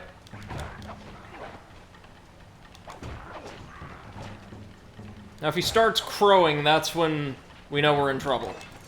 Oh, shit! The black magic of the family Tsao is unstoppable. This is also unusual, or this chapter is, in that we have a lot of multi-phase combat encounters, like Murray's van escort or Tsao's battle, that don't refill the player's health from one series of mechanics to the next, which is unusual for Sly. But now that I've got a full health bar, this guy is toast. I absolutely loved this stage, so I replayed it a fair amount when I was younger, so shouldn't have too much trouble here. Oh, there's his first AoE. Yeah, he'll conjure up these Hands of the Undead, and what we want to do is climb a bamboo stalk until the hands have the time to surround said stalk and dissipate. This is easier said than done, as Tsao will be trying to cut us down all the while. This is actually the one area of the game where those charge attack upgrades for Sly that we could have purchased from ThiefNet might actually have been really useful. You can also conjure these dragon heads that will just charge us straight on. Oh, they can also run straight up bamboo stalks to pursue us down if we try to run. Not a big deal, though.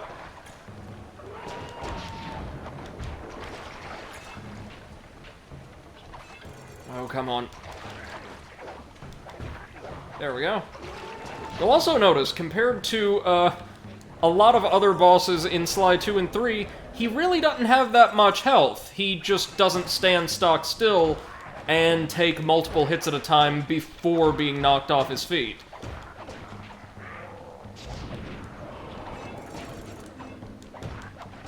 You'd think he would use that shield to block at some time, but no?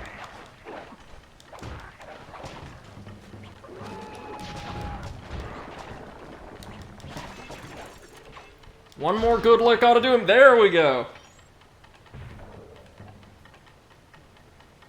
MC says, reminds me of the end of Sonic 2. No rings, 2 bosses back to back, but not too hard. For a kid, though, it took a bit. Yeah, you're right. And he's just surrendering the computer instead of destroying it, so, okay.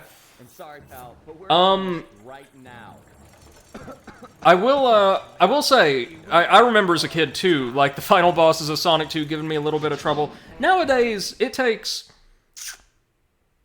Oh, what? I've only played Sonic 2 a few times in my life, but, like, maybe a couple tries if I'm rusty and then I've got them. It's a great series of final bosses, for the record. I think, Metal Sonic? No. No, it's not Metal Sonic, is it? The robotic hedgehog from the end of Sonic 2. And then it's the Death Egg robot, the first time we see the Death Egg robot. For this heist, we really need to put the screws to this guy. He's earned it. So, we're cleaning out his treasury as well. A feat impossible without Murray's van. Unfortunately, all that time in the ice has ruined its polycellular battery. I'll need Sly's help to acquire a new one, which won't be easy, as the general's gone all out with security. He's even resorted to... OMC says it is Metal Sonic? Okay, I thought it was, given a different name. We'll need to even the odds before the wedding. Sly, you and the Panda King will work to gather some fireworks and blow up the vampire's crypt. No crypt, no more vampires. MC says I do prefer Sonic 3 and Knuckles. Mecha Sonic. Yeah, that was it. I thought it was a different model.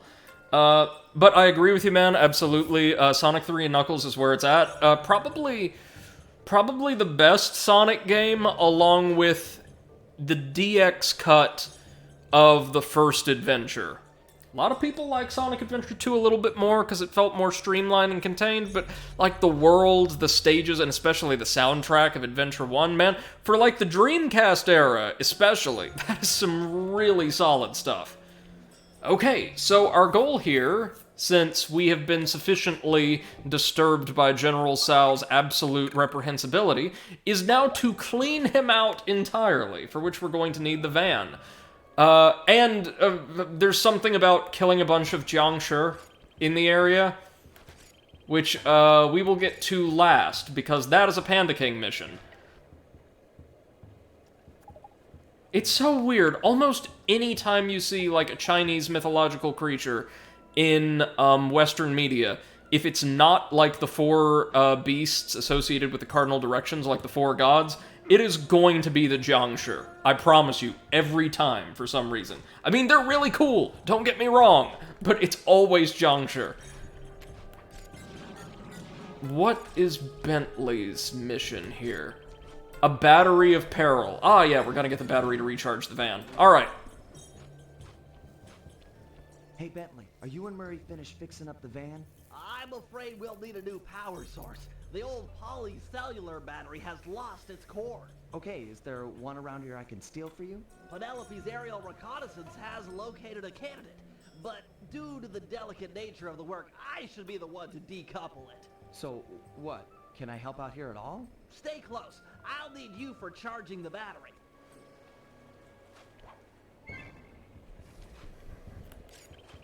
Okay, so we just have to leg it on over to the battery, I believe. So hold tight. Wait a minute. We actually have an app for that. Let's bust out our adrenaline burst. Haha!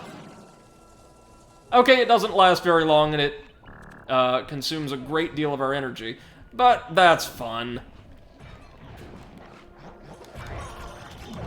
God's sake, 4 guards? Really?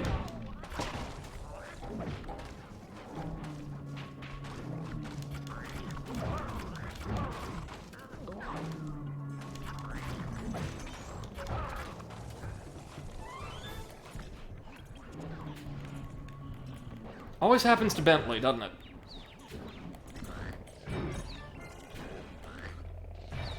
Oh, there we are.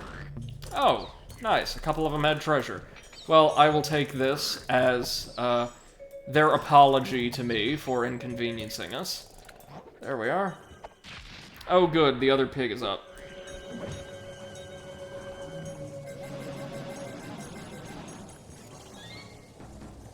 Ah, perfect. Get to escape to one of these little shacks. MC says, one thing I have against platformers after Sonic 3 is the lack of build-up on the final levels. It's rare to have a character chasing an enemy across multiple levels as the scale builds up for a platformer. Yeah, I mean, I guess the best you could do is kind of a general intensifying of the atmosphere, like use narrative and environmental storytelling to kind of raise the stakes. I think it's a platformer I always wanted to play, but never got for PS3. That is available for PS Now, or through PS Now, so we may have to explore it together someday. I think Puppeteer was the name. Apparently did that very, very well. Having like a consistent narrative and a really solid difficulty curve throughout a pretty lengthy story. Yes, it just needs to be charged. Seems like that might be a problem in these parts. Well, if we took it the Hold it right there, Sly Cooper. Don't move or I'll zap you. Yep, so we get to play as Carmelita, and our job here is technically to have something of a boss fight against Sly. We just need to shoot him until his health is drained, which here merely means until the battery is charged, and until the friggin' camera cooperates. Jesus Christ. There we go.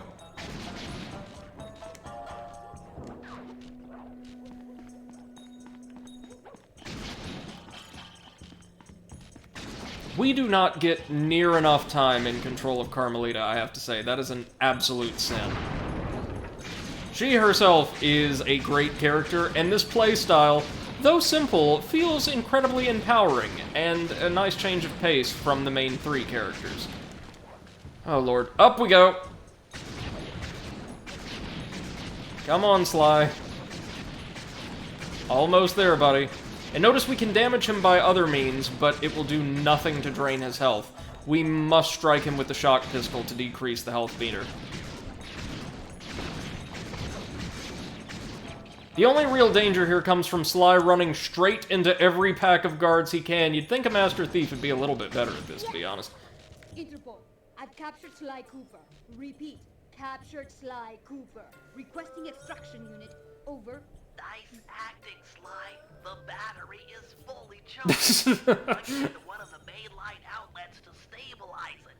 Then we'll attach it to the van. But be careful. Now that the battery is full, it won't absorb any more of Carmelita's shots. No, really. It was an easy capture. I don't deserve a medal. He was practically... Alright, and we're off!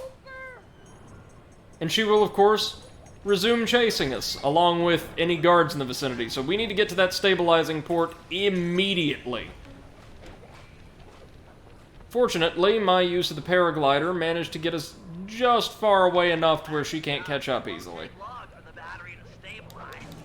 Now, Jesus Christ. All we have to do is keep the guards at bay.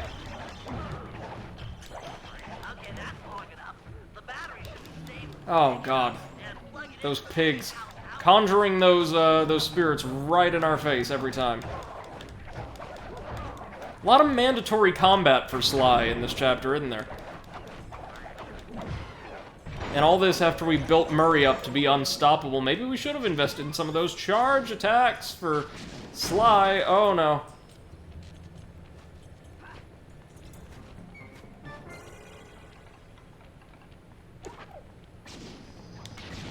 No! Shit! Oh, but it's stabilized now, so all we have to do is get the damn thing to the van. Alright. Good, good, good, good, good. Time to leg it.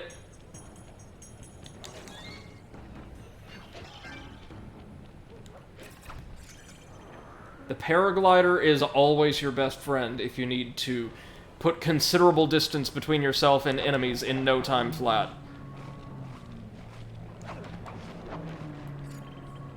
And there we go, the van now has juice, or will, shortly.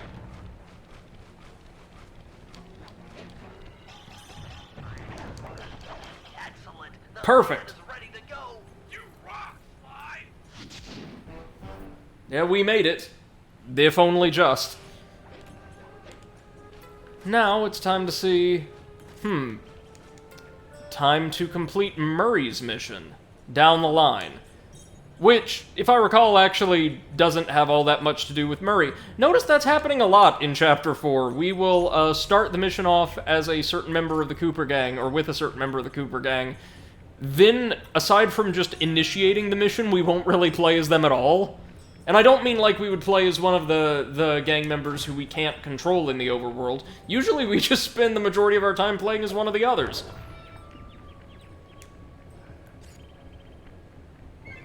Oh god, I just remembered down the line. Oh no. Oh, if this is the mission I think it is, this is gonna be something of a pain. The prime router for the hardwire phone line. Yeah, hard phone lines. You're the only one on the team strong enough to open it. Crack the lid, and I'll be right down to reroute the wires. With some luck, we'll be able to listen in on Tsao's conversation. Sure, Penelope. Easy for a muscle man like myself. Just keep clear and let old Mercules work. Okay, Mercules, that's a pretty good one.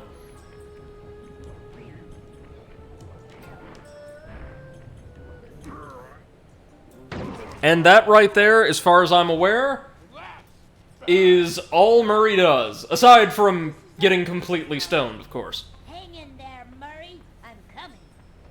Quickly, take the foreigner to the highest peak and blast him to pieces. Be sure to leave a trail of gunpowder. All must be done in accordance with tradition, or the ancestors will be displeased. I'm too late. He's as good as dead. Penelope is a great character, and one of my favorite new additions to the team here. Along with Panda King and, of course, Dimitri. Which is to say, I kind of like them all. Okay, all we have to do...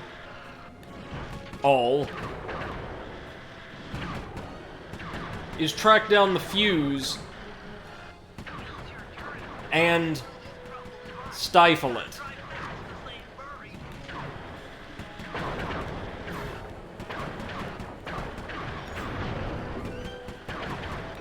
As these driving courses go with the RC car, oh shit, we're screwed. This one's actually, not gonna lie, really difficult. Yeah, we have to be lightning fast. And there's these flame-throwing dragon heads that will just be summoned from the ether. They go down in a single shot, like a lot of enemies do when you're behind the barrel of this gun, but they're still pretty annoying, especially when you've got to contend with them every few seconds.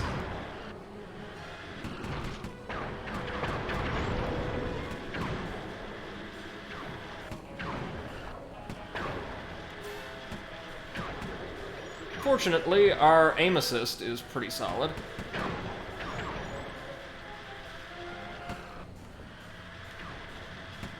Glad to see Tsao's men taking the single most convoluted path they could to the highest peak, eh?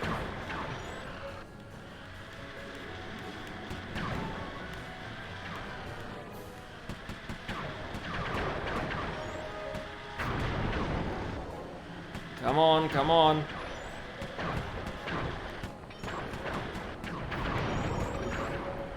Somehow those health collectibles also patch up our mechanical, controlled characters, like the RC drones.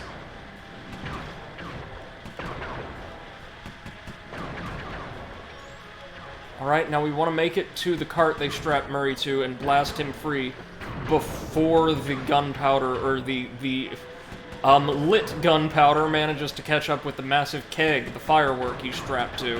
Sorry, I can remember how to English. I've been doing so for just over a week straight. Oh, that was a close one. Almost there. And as you can see, we have been having to drive across the entire map. But we made it. Just barely. Yes! The Murray lives! We'll never He sure does. brave little RC car. We will be friends forever. You can ride in my van. Murray continues to have the best dialogue well into Chapter 4, and now it's time for Sly to kick off the Panda King's personal mission, Vampiric Demise. Excuse me, this is, again, one of only two paltry opportunities we have to play as the Panda King on foot, and revel in the full glory of his destructive power. Believe me when I tell you, you're gonna want to catch this one.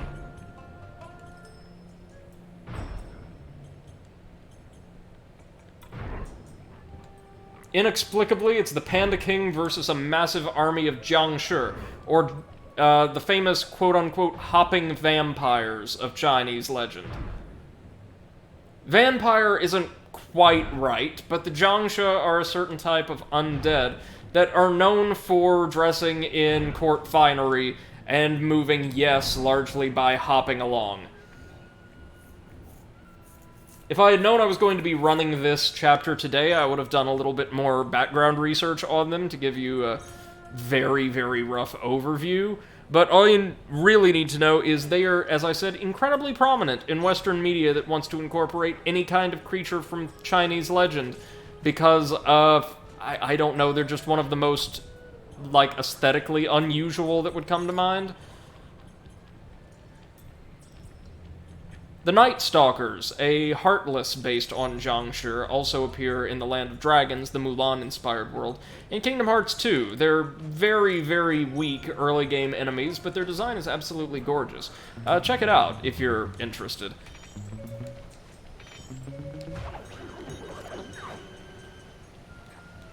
And once again, Sly initiates this mission, but that's about all he does, as this is going to be pure Panda King, through and through, baby. And after this, it's time for the actual operation, where we'll be taking down General Tsao and saving Jing King. With a fair amount of work, of course. I'll need some help carrying the goods. The Panda King is the man for the job. He's strong, good with explosives, and capable of dealing with multiple opponents. Once we get enough fireworks, he should be capable of blowing the hopping vampire crypt sky high. Look, Bentley, I know you believe in the guy, but I don't trust him yet. You don't have a choice. He's the only man for the job. I'll go get him and send him your way.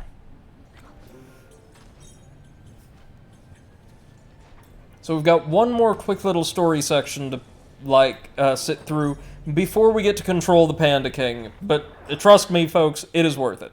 So worth it. This is it, Panda King.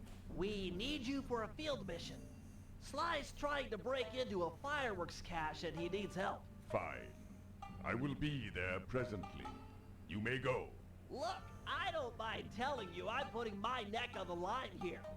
We're all counting on you. I will mind your neck.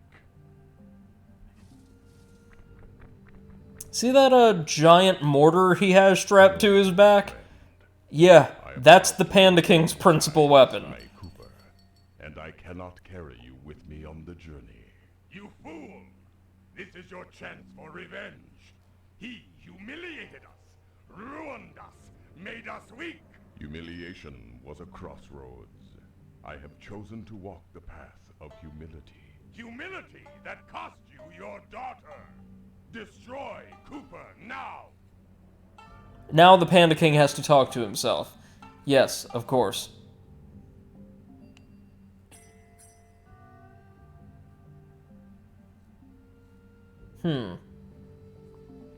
Sly must live. Huh. Let's say...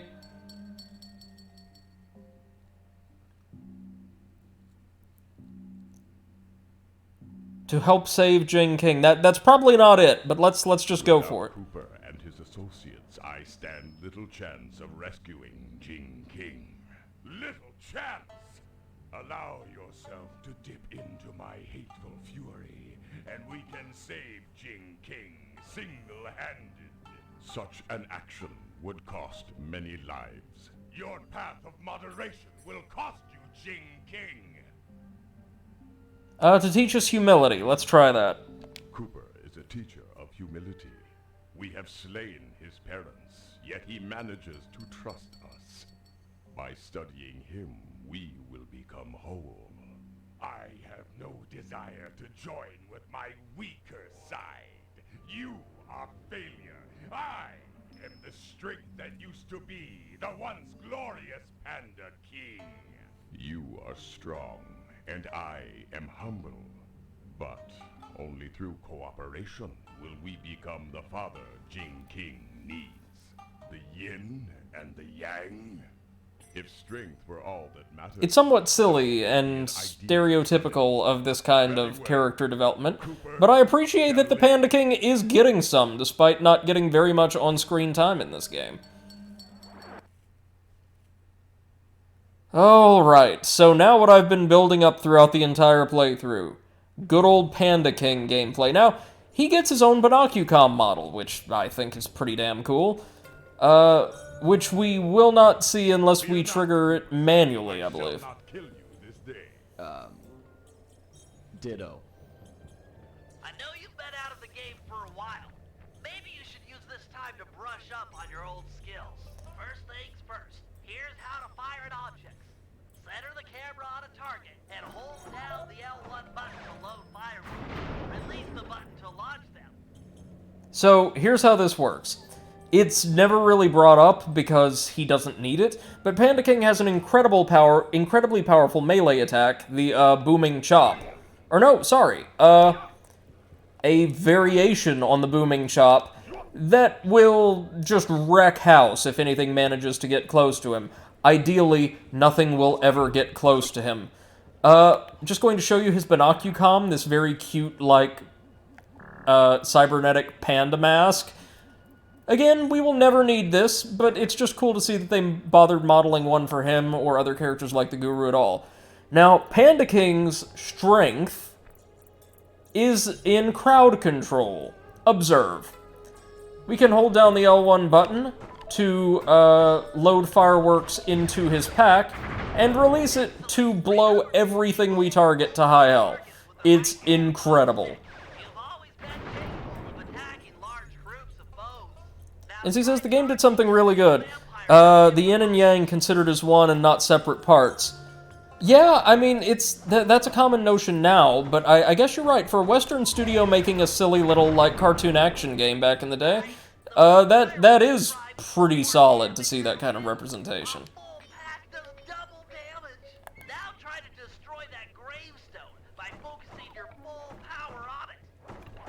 Yeah, that sounds like Bentley alright. Now try desecrating some graves for practice. Oh, good. Yeah, and we riled up the Jiangshi. Good. Now, I believe normally, here we have to unleash a full pack of fireworks on all of them. But normally, 1 or 2 fireworks should take out an individual Jiangshi.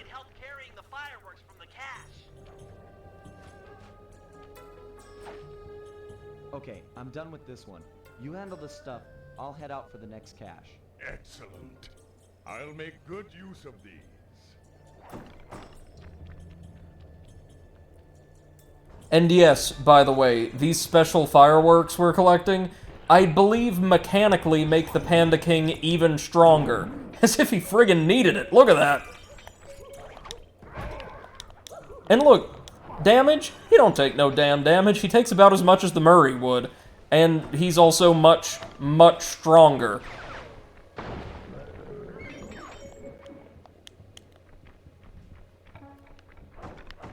Again, such a damn shame we don't get to experience this playstyle at length, because I think there's a lot of fun you could have with a big, kind of slow character who specializes specifically in crowd control and painting targets from a distance.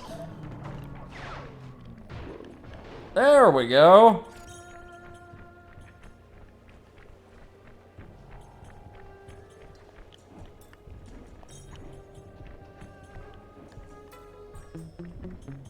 Oh my god, even he can sneak. That's amazing. Not that he needs to. Oh man, Panda King's the best.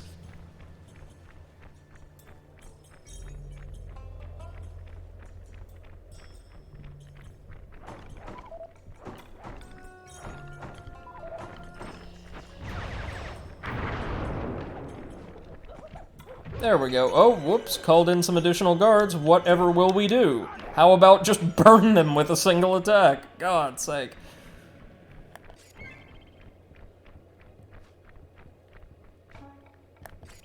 Now, we have to defend Sly from some more Jiangshi.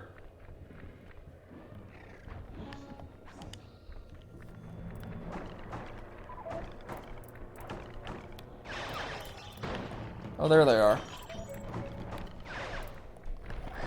Oh god, generally we want to avoid contending with them in melee because they explode, but we have no choice because I missed a couple.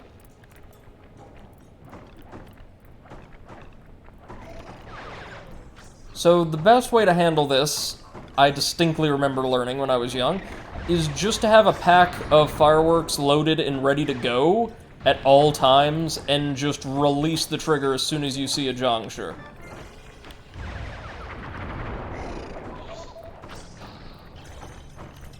Like so. And there we go. Pack number 2 of 3.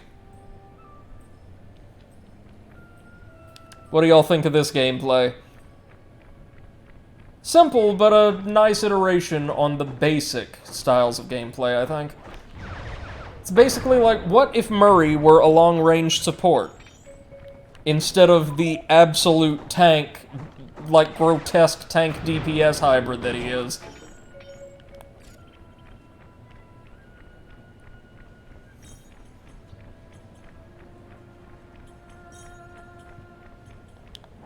One of the things Panda King is lacking, oddly enough, is an aerial attack.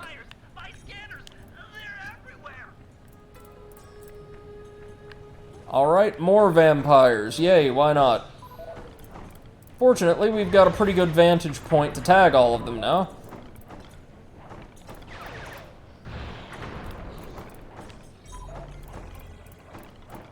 There we are. And now 2 from this path.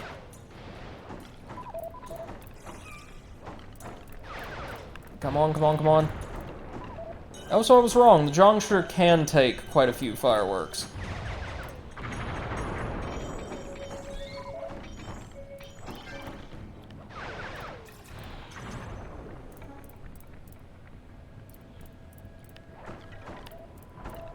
Alright, so now we're going to be dealing with very, very large cadres of Jiangshi. Alright. Sure, why not?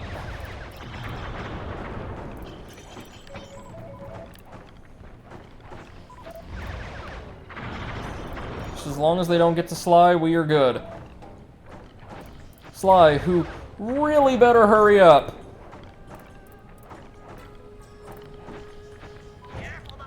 Oh, no, no, that's right, we can overload the firework cannon, I forgot about that.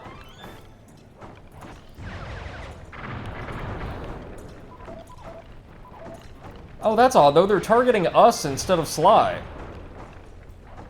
Kind of odd, really. Whoa.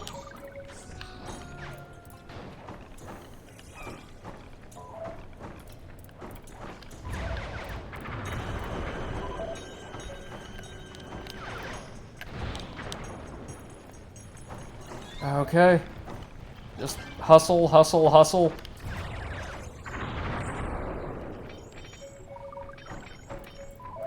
God, there's a lot of them. This is effectively the end of the mission, though, so that makes sense. MC says, pretty fun, but I think it's fair to not have it for too long. It would get stale. In this form, you're absolutely right, but I think if they thought of some fun little iterations on this style that they could incorporate, in the vein of the Guru's gameplay, right, which is very simple from a mechanical perspective, but they continually find fun new things to do with, and honestly, I would argue they should have. There's a lot of potential here for a fun little distraction that players could control 2 to 3 times a chapter, you know?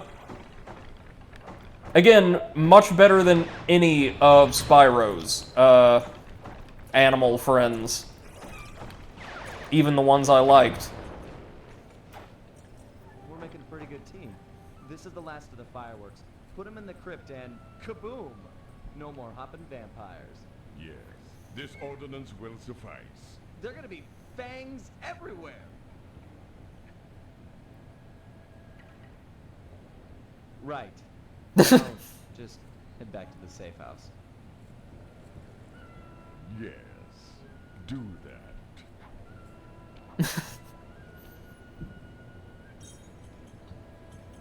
Take those fireworks to the vampire. This is also probably the most active any panda in media or outside of the same has been in decades. So, gotta love that. Now all we have to do is head back to the cemetery to blow the Jiangshi crypt wide open. Which, we've certainly got the artillery to do now.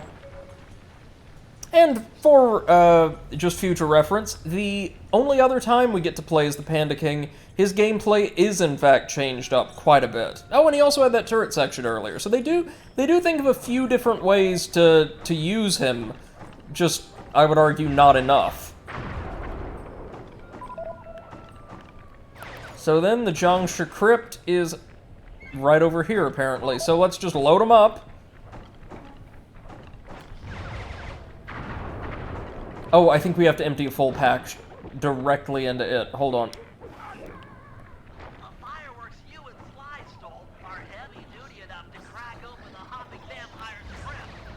Destroy it, and you'll bring Tsao. But we've got to destroy it while fending off the odd Jiangshi, who are mantises in this game. That's actually really cool, and I want to say one of the only times we will ever see, like, anthropomorphic insects in a Sly game.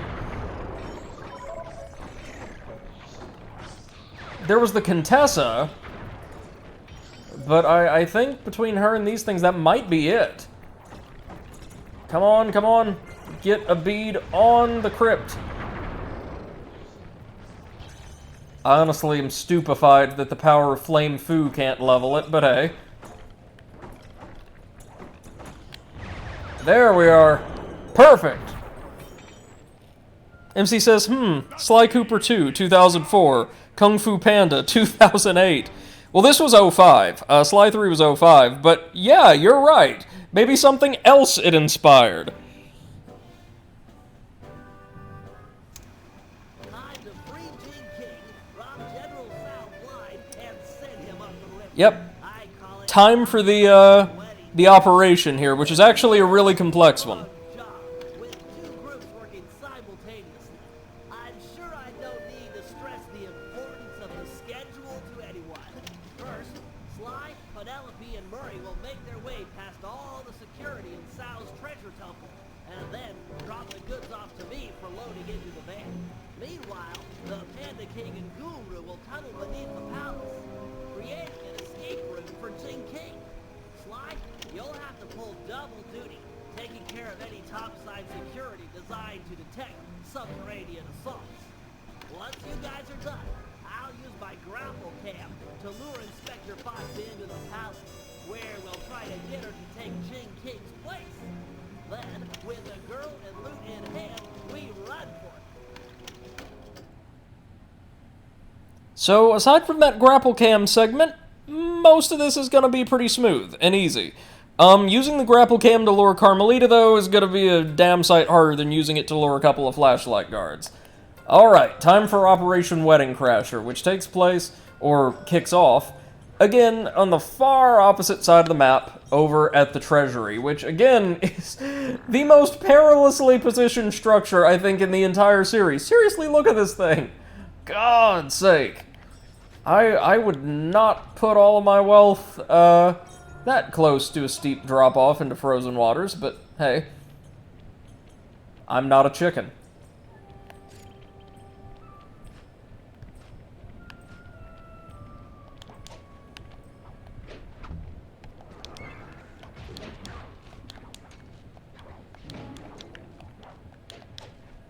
Oh god, they really captured his bizarre, bug-eyed, facial expressions well, didn't they? Yikes. Okay. All we gotta do is hoof it to the other side of the palace. Which, again, I have to say, is one of my favorite overworlds in Sly 3. Just nice and open space. There's not a lot of really narrow pathways. It feels kind of large without being unreasonably so. Like there's a lot of good design here in this overworld. The next overworld, and the last one we'll be exploring in Sly 3, Chapter 5, is actually kind of small and dense, but that's deliberate, because while Chapter 4 is maybe a little bit different from the norm in terms of its structure, Chapter 5 is very, very different in terms of its content. A smaller play area actually works to its favor, and you'll see what I mean. Well, actually, maybe you won't until tomorrow. I think we're going to do something a little bit different to close out the last hour of this impromptu stream. But first, I'm in green light position. time to clean out the treasury. Ready. In position. I'm pumped. I too stand ready. Even if we fail, it will have been an honorable effort. Jing King is not forgotten. All right, everyone, let's go.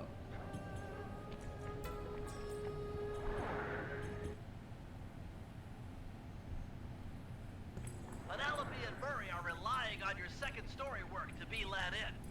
They should be in position by the front door. Yep, so it's time for... that. Actually, I don't think we control Sly at all beyond this little bit. Until the end of the operation. Opening the door for a MC asks, ever heard of Eldest Souls? Why, yes, I have. And you may be seeing it on this channel very, very soon. The security's tight. In fact, that is the secret game, quote-unquote secret game, I wanted to get the others together for a commentary panel on. I'm going in totally blind, but fingers crossed we'll dig in on Sunday. What's the plan? According to the blueprints, there's a security computer on the far side of the room under the dragon statue. I should be able to destroy it with my RC car, provided I don't trip any of the blue security beams along the way. Blue security beams? Oh man, this is tense.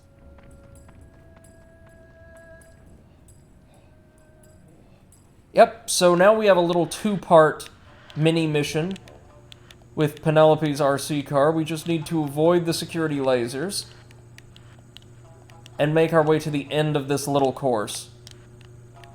Slightly easier said than done, as some beams will be constantly expanding and retracting, like this one. But overall, if I recall, not too bad.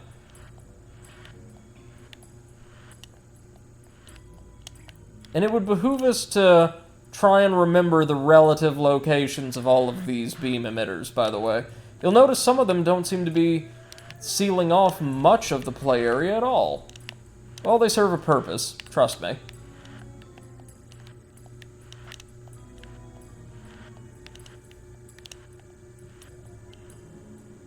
Okay. Ah,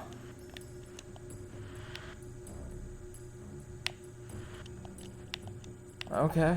Okay, good, good, good, good, good.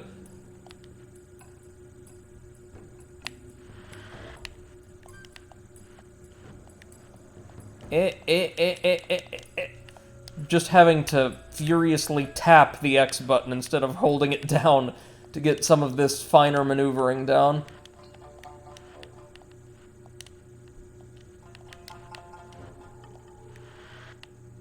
Okay.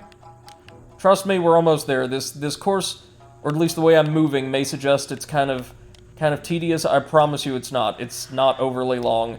And having to really finely maneuver with the RC car isn't as difficult as you might think. Just takes a little tiny bit of patience. Alright, there's the dragon statue. There's our target. So all we have to do is get up under it. So past just a couple more security beams. There it is. And now it's time for part 2. They must have another computer or something. But there was only supposed to be one. MC says, I've played RC car racing games. I'm well familiar with them. Yeah, the controls for some, especially like the RC racers from back in the day, were more than a little rough, weren't they? It's that when the plan gets messed up, always fall back on the golden rule. Yeah? What's that? Break stuff. You're right. If I can destroy all the security, And as always, the other computer comes online. Murray is correct when he prescribes destruction. Less talk and more breakery. I don't have much time. So now we're on the clock and we have to destroy all of these laser emitters. Fortunately, nothing happens if we trip them, which I presume we're doing every single time we take aim at one. And the time limit, as you can see, is, as per usual, pretty generous. Can we destroy them just by driving through them? Oh, yes, we can. We'll need to take down all of these paper walls, however. Because many of the emitters are hidden in little nooks and crannies that are otherwise completely walled off. Already over halfway there, though. This isn't that bad. And MC says, yeah, some of them were a little, but not too bad. Yeah, that's what I remember from childhood, too.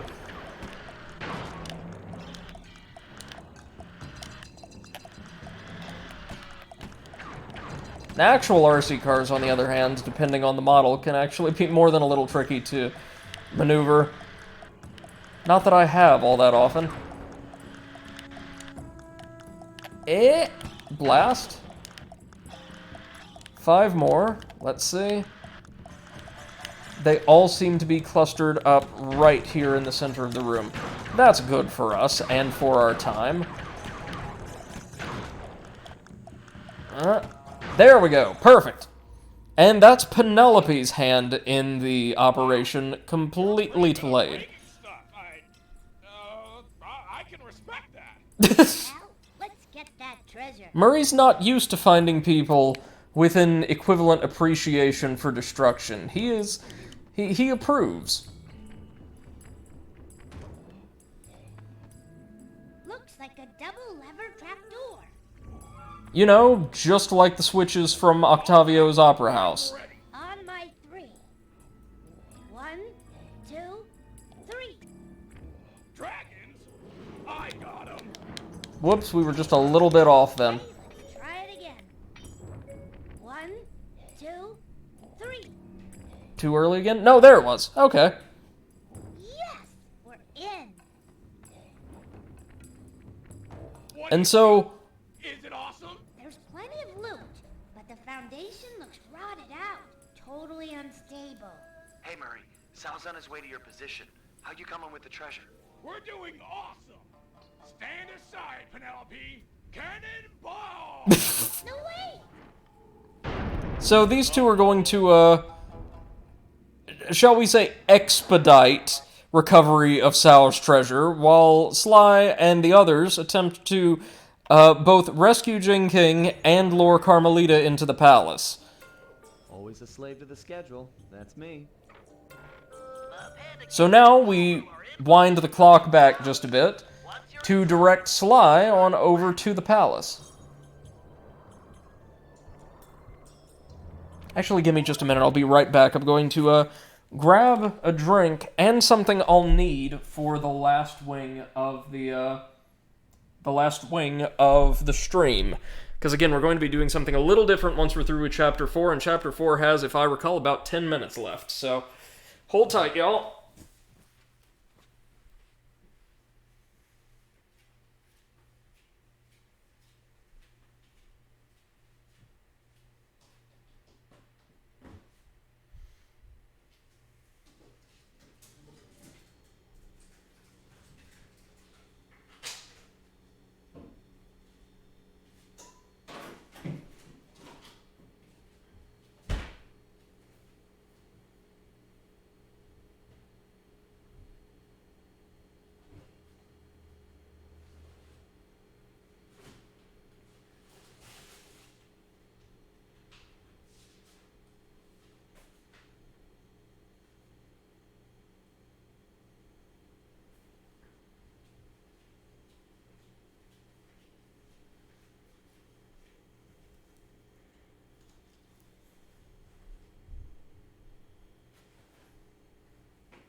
Alright, I have returned. Sorry about the delay.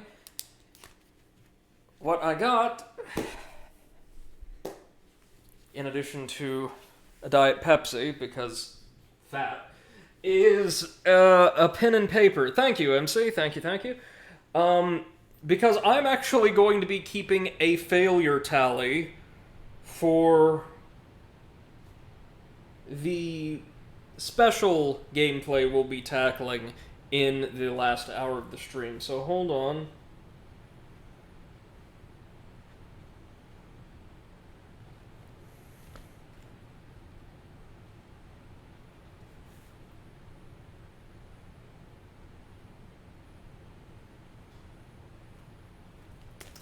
Just curious. Also, because I can then go and compare this to my favorite terrible Let's Players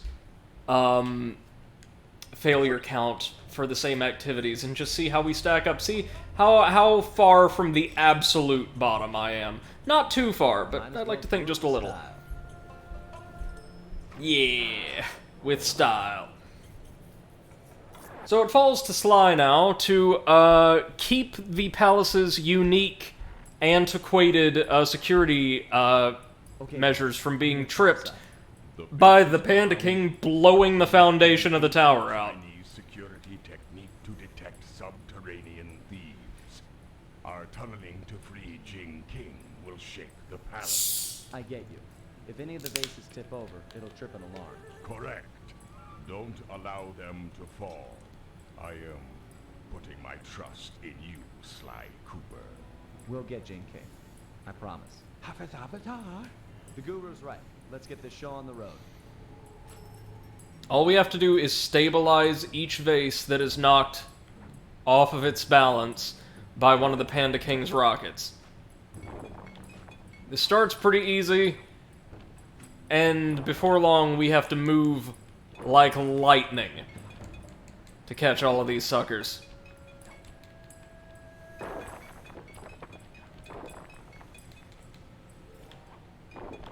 Okay. Got it. Oh no.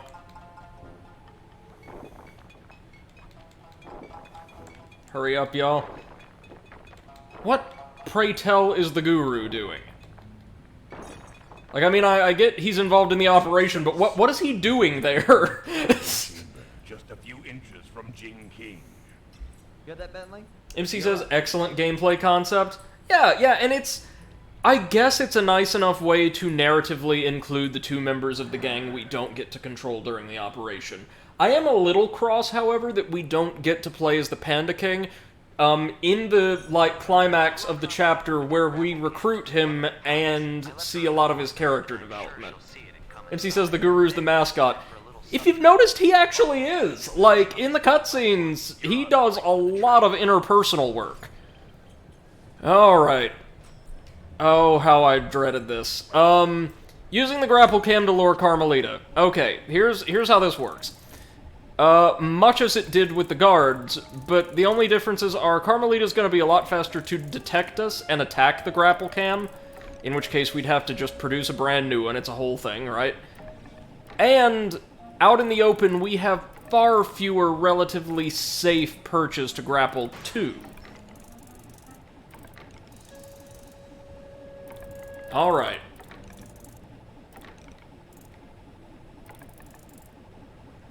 Alright, Inspector Fox, let's do this thing. Me and you. As you can see, that grapple line is actually pretty lengthy. Over here!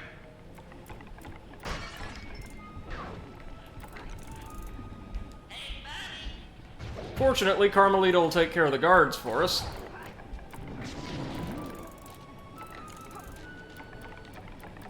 Ah, if only we could... There we go. Come over to this position. Follow the sound of my voice. And we can attract her attention, or gather her attention from a pretty solid distance. You ugly! Yo mama! Eat dirt! I'm yelling at you! Hey, pay attention to me! Carmelita? You're a bad person. I need it! There we go. Up your nose with a rubber hose! There we go. You guys have to brag even when they're running away. Guess she and the guards are just gonna forget about that whole thing. That actually is about as smooth as I've ever had that go. And this means we're technically on to the conclusion of the chapter. You have rescued me from General Tsao. I was beyond hoping for such a thing. Yes, my daughter. You are safe. Heads up, Sly. You've got company.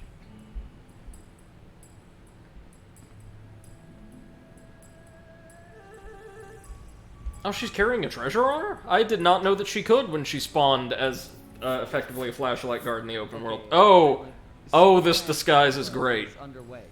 You know the one where I disguise myself as General Tsao and steal the veiled bride during the wedding ceremony?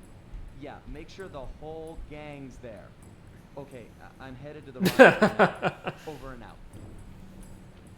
Love that they even made him a little replica shield.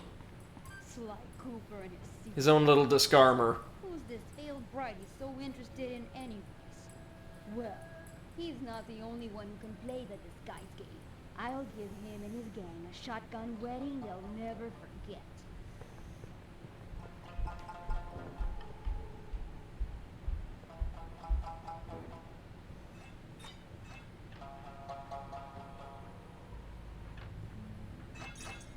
What strange rumbling have disturbed my meditation, and on the very eve of my wedding? Do not worry, my bride. I will not let anything prevent our love from blossoming, not even your misguided attempts to escape. Ah well, perhaps my meditation will be more focused amid the splendor of my treasure temple. Oh, this guy's an ass, isn't he? The only... Yeah, as Sly mentioned, actually, the only person they run up against who they all find to be absolutely reprehensible. Clockwork, the immortal, hate-fueled murder owl, was not as detestable as General Tsao is. And yeah, I think that tracks. Carmelita took the bait. Where are you guys at with Jin King? We're in the van Look at him strut, though. and escape. Hey Murray, Sal's on his way to your position. How'd you come in with the treasure? We're doing awesome. Stand aside, Penelope. Cannonball! Now, we've already defeated General Tsao, though, haven't we? Okay,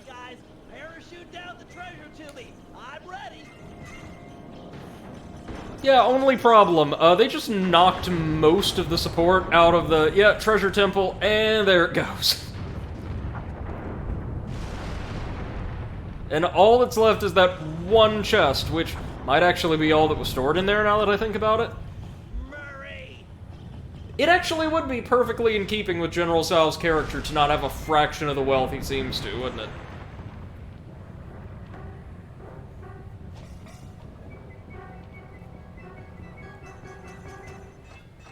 Family temple destroyed. Never have I suffered such an outrage. You shall pay. Eat it, Tsao! I broke your temple, and I'll break your face for messing with the Cooper gang! Murray's lines just get better and better as the series goes on, don't they? Treasure chest coming down!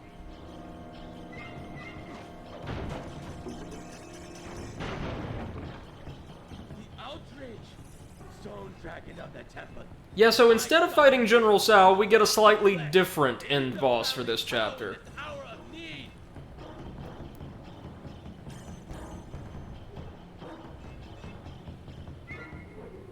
Sweet strawberry shortcake! We're gonna have to throw down with a Chinese dragon. No! Let go of me! Haha! The Tsao line is master in this place. Hear me, Sly Cooper. My lineage surpasses yours in every way. It's not about the family name, pal. It's what you do with it.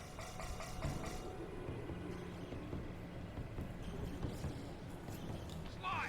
I'm okay! Yeah, so dealing with the dragon honestly isn't that bad. We just need to hook onto fireworks to get airborne, and then paraglide our way down onto its back. Dodge attacks, like that, but a little smoother as we make our way on up to its head, and then just let it have it. While dodging its flaming tongue, of course. This is basically the, Clockwork Ride segments from the ends of Sly 1 and 2, just with a fresh coat of paint and some slightly more aggressive opponents.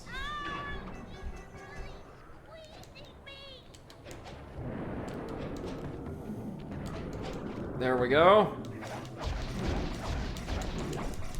Oh, shoot. Of course, it is very easy to accidentally send ourselves plummeting back off down toward the ground, but these fireworks seek out the dragon, I'm pretty sure, allowing us easy access to the beast's back.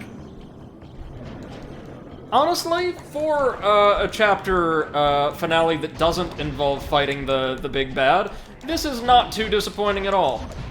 Oh, shoot.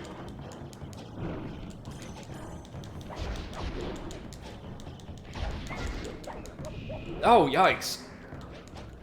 Pathfinding is not an exact science when it comes to navigating the dragon's spines, however, since it's constantly moving forward, and the game doesn't really know how to really accurately track your movement along, like, Ninja Spire jump platforms via a moving creature that they happen to be mounted upon. But, yeah, moving back is generally the best idea for dealing with the claw attack, and there we go! Believe it or not, that's the end of Chapter 4. My hero. MC says, a Chinese dragon, a worthy foe for the Murray. Oh, if only. But actually, considering, like, the Chinese festival theme, it would have been an even better fight for the Panda King, right? Like, using fireworks and other, like, festival trappings to bring down this really elegant dragon. Except, you'll have noticed we didn't really bring down the dragon. We freed Penelope, and that's all that matters. We can get the hell out of here now.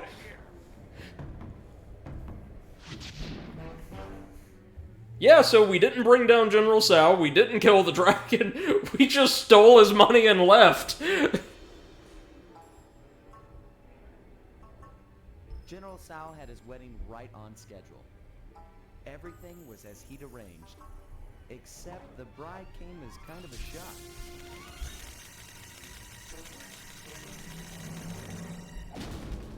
Carmelita was a little disappointed it wasn't me she busted at the altar, although I doubt she minded taking Tsao into custody. He did, after all, plague the streets with the undead.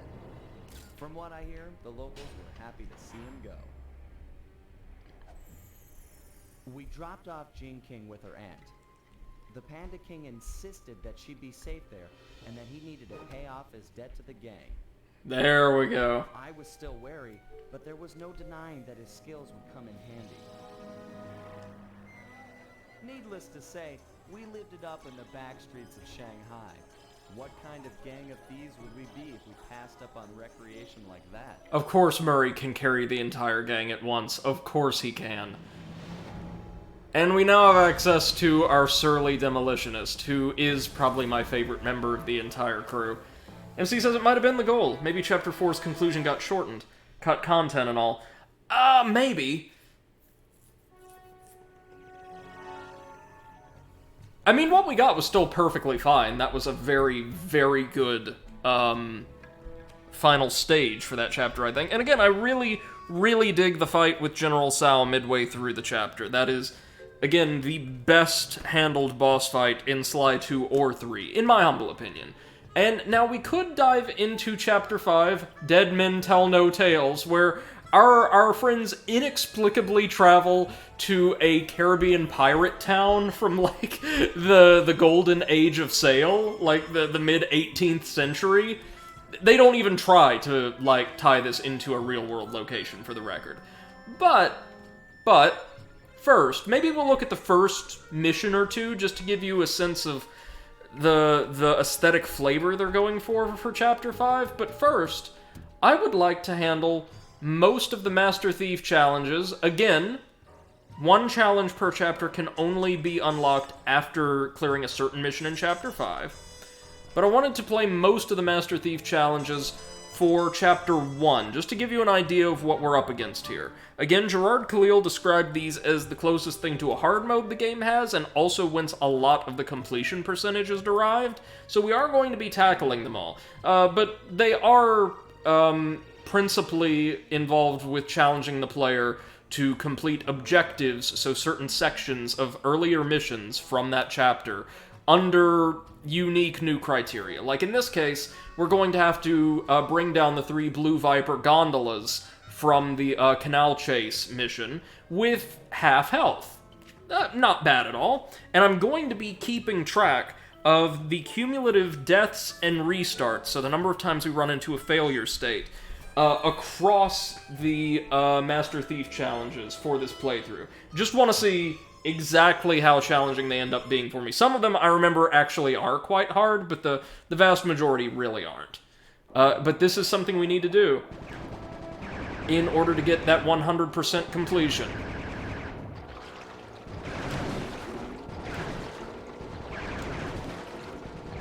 Yeah, MC says, so rather than hard mode, a challenge. Yeah, like specific challenges for specific missions, which I actually think is better than a hard mode, because they could then look at very highly, like, stage-specific circumstances and say, huh, I have an idea on how we might be able to present a new challenge or engage the players in a different way through this sequence of gameplay. And then present it to them, instead of just making the numbers go up. Which, as longtime viewers of this channel will be aware, I'm not usually the biggest fan of. Now, of course, I'm not half bad at the gondola shooting segments, so this, and another mission later on, won't be too bad at all. There we go.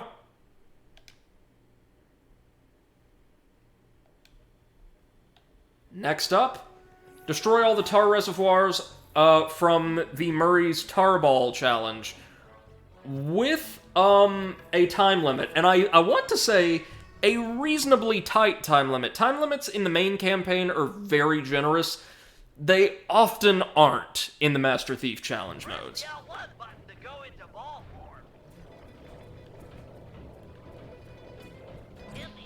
As you can see.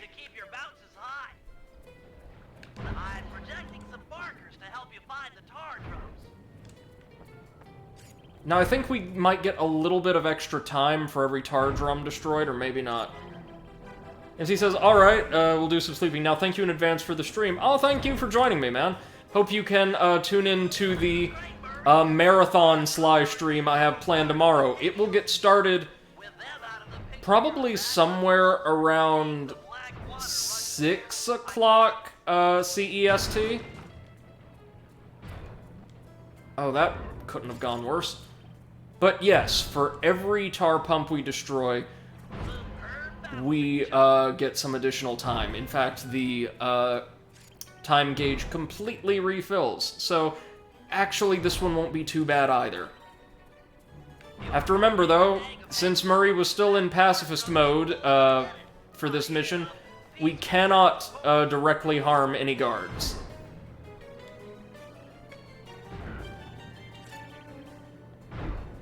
Definitely don't want to hit one of these bridges on the upward incline. It'll just completely tank both your momentum and your verticality on these jumps. We should make this, though.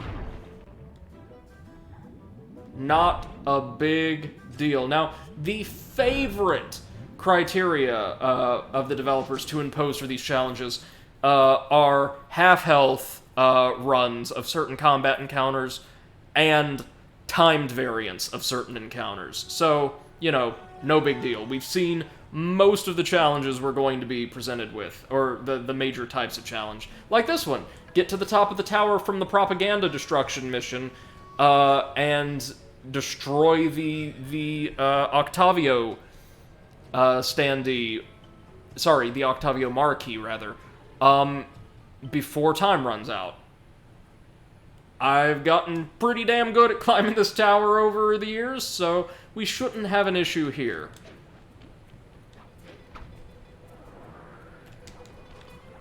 And we do get to, of course, keep all of the abilities and other little tchotchkes we've unlocked throughout the playthrough.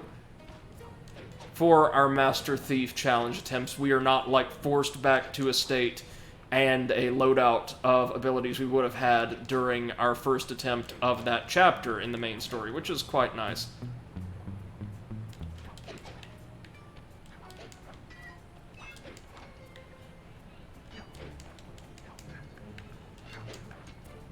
Oh, can we make it? Can we make it? Yes! Barely. We made it with less than a second to spare. That was a 40-second time limit. Oh, nice. As you can see, some of these do get pretty tight. So, this is going to be the chase sequence from the end of the propaganda destruction mission, when Bentley was kidnapped, and we just have to collect 20 coins without letting Don Octavio and Bentley get away from us. So, just smash up some street signs and things like that along the way, and we should be good to go.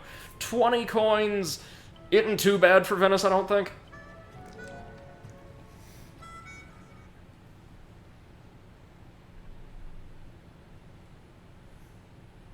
Let's see what we have. Power up! Turn it on! Alright, that's 4. Destroying these stands is a great way to collect coins in this mission.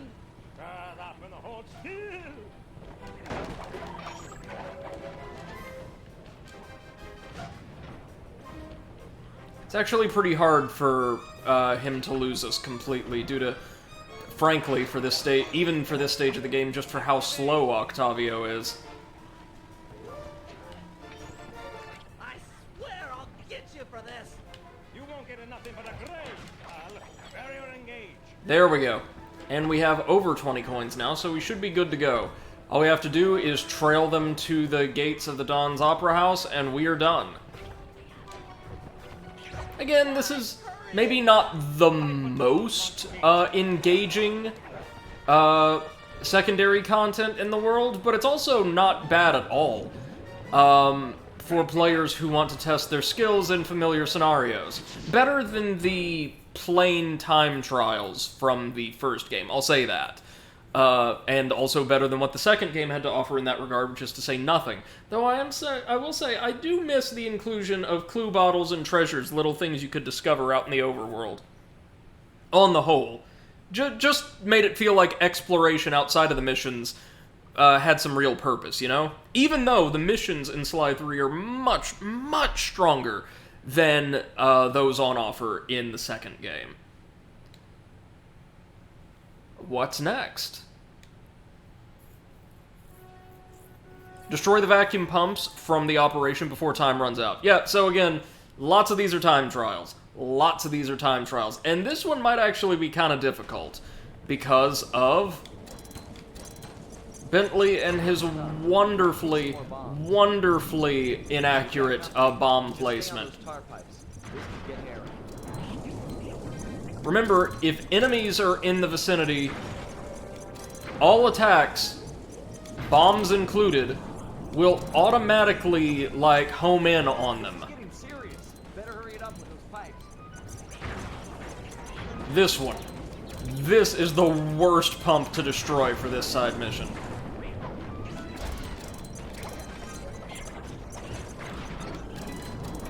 We might not get this one. Just one pipe left. Come on, come on. Yeah, we got it! Alright, cool. With just a couple seconds to spare. Again, probably going to fail a lot of these the first couple of times, once we get into some of the later challenges. Next up, nice and simple, defeat Don Octavio under a time limit, not even with limited health, so we can burn this one down in no time.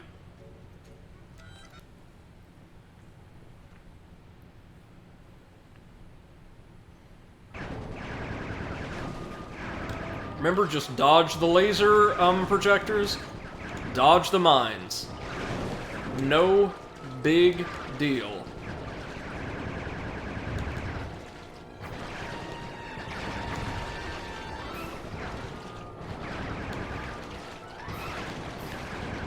We've already cut that health bar down by about a third. Close to half now. Yeah, baby, this is nothing. Now, please let me know, folks watching live, or even after the fact on YouTube, either or, if you feel this is terribly engaging. If not, I may avoid similar modes in games we play in the future, but I think for a criterion that needs to be met in order to earn 100% in a game as enjoyable and well-made as Sly 3, completing a few bonus challenges really isn't that tedious. Now, we have to defeat Octavio as Murray before time runs out. Slightly more difficult, but not by much. We've just got to keep him gummed up in the tar as long as we can, and slug him down. Hold on. Sorry, just... whoop. He's too fast. Murray's got his Fist of Flame. Perfect. Perfect, perfect, perfect. That will be a huge help. That should slow him down.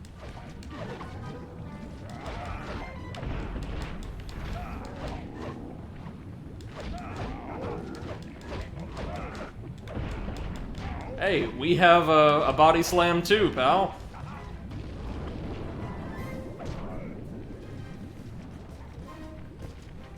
This one's out. Come on. Into another valve. All right, we're doing good. Again, the timer here is going to be much tighter, but we can do it. Especially if we don't really care about taking damage, which I clearly don't. Oh, those kicks, though. Alright, now all we have to do is lure him over to the plaza in front of the police station for phase 2 of the fight. This is where things get a little tight.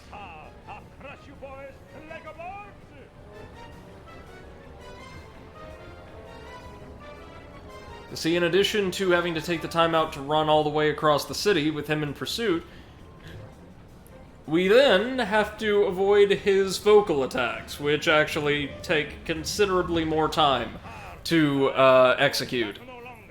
Listen to the song of your death. The Murray knows no song, but the triumphant horn section of his own triumph. Quit talking, stupid kid, and die. Here it comes.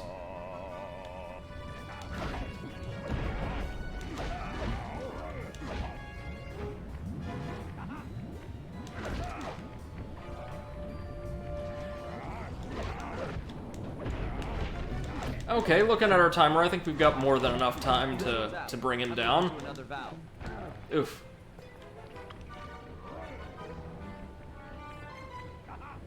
Come on, that's it. Car's ready to flow. And now we got the tar.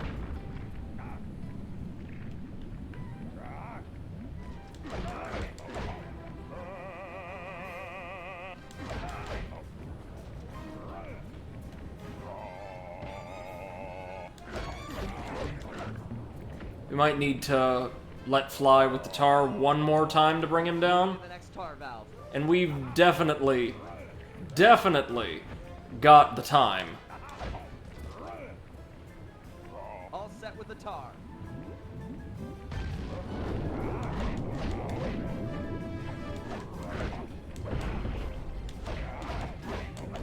Oof. Okay, that's alright, that's okay. Just keep him near the center of the tar pit.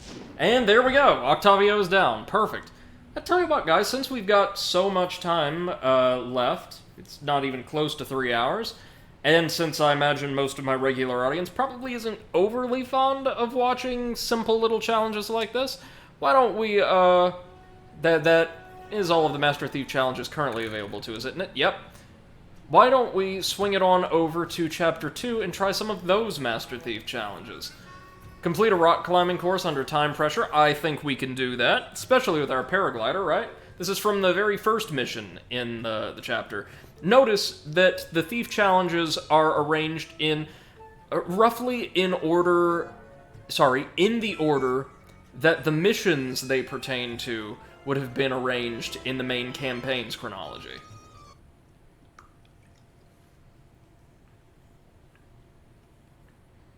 So we made it through all of the currently available Venice special challenges without losing a single time. Not too bad, not too bad.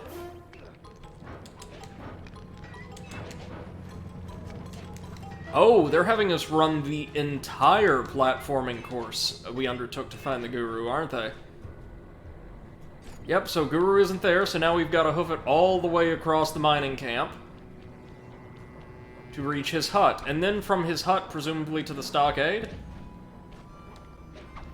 I imagine we can do that. Oh no! No, no, no, no, no.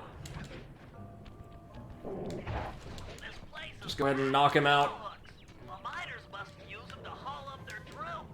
Looks like you're going to get some rock climbing practice. Okay, this is just nice and easy Cooper Gang parkour. We can do this.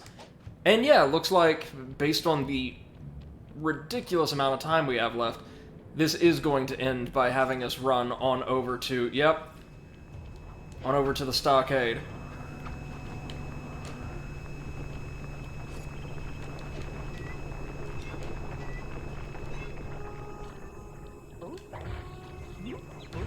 These miners have no respect for the Aboriginal sacred sites.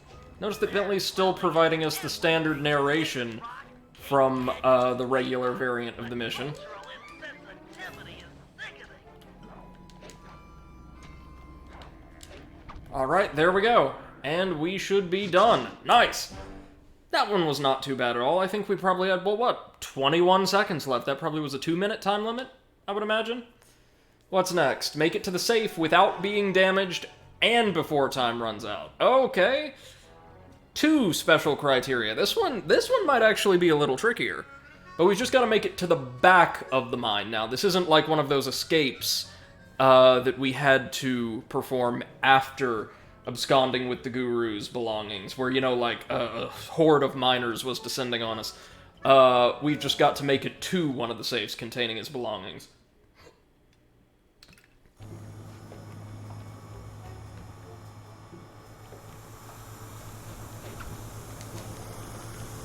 Don't want to be reckless or anything, which is exactly what I did. Oi, that's one failure for us. That one was on me.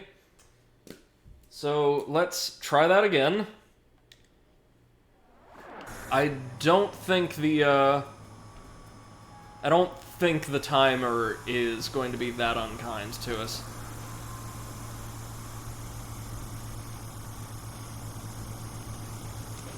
So we can wait this out. Easy, easy, easy.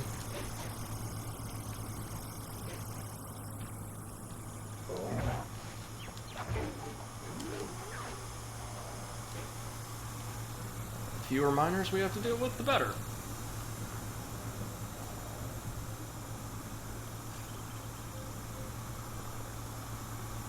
I'm not into tearing up the environment or anything, but these caves are rich with opals. I can see why these miners are Alright, so and the safe is right over there, yeah? So we will make it, but only just.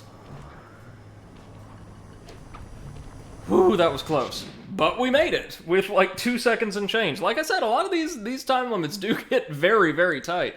But we wouldn't have failed that one were it not for my kind of recklessness. But now, we're on, I want to say, the time limit that would have been imposed upon us in the main campaign, and we have to defeat 12 guards on our way out. Mainly, I want to say exclusively, by knocking them off of these narrow platforms we have to move across. So we can do this. We could do this easily.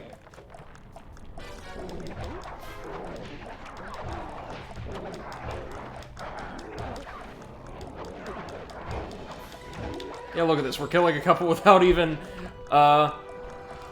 recognizing it in that dust cloud.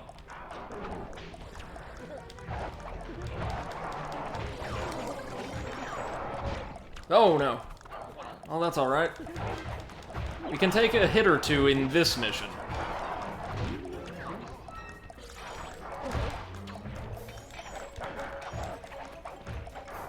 There's not as many as this dingo is dishing out.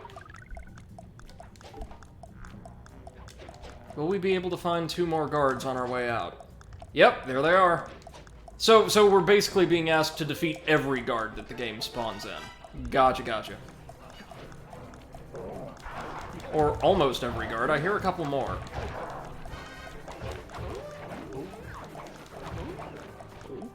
There we go. And we made it, actually with quite a bit of time to spare. Was the time limit, in fact, a little more generous for the challenge than it was in the main game? I'm not sure. Next up, we just gotta climb the drill from one of the Ayers Rock missions. Or no, from Big Truck, I believe. As quickly as possible, and I do remember distinctly from childhood, this time limit is actually very tight. So, let's prepare ourselves.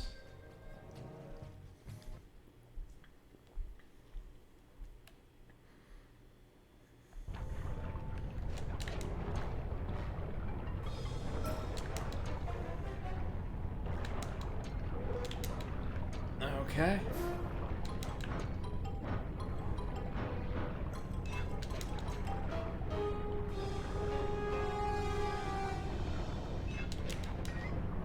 Now all we have to do is patiently wait until we reach the other side of the platform. There we go. And interact with the controls. See? Quite tight, even though I used a quick little skip to bypass one of those gear hooks. Okay, back to the menu. What's next? Possess 5 different guards without touching the ground as the guru. Okay, this doesn't sound too bad. Let's go for it. So are they going to start us off on the back of a guard, or no? Alright.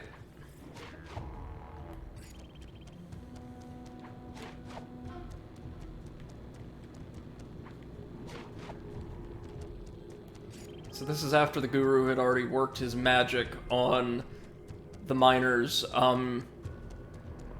massive drilling truck. Not exactly a drilling truck, excavation truck?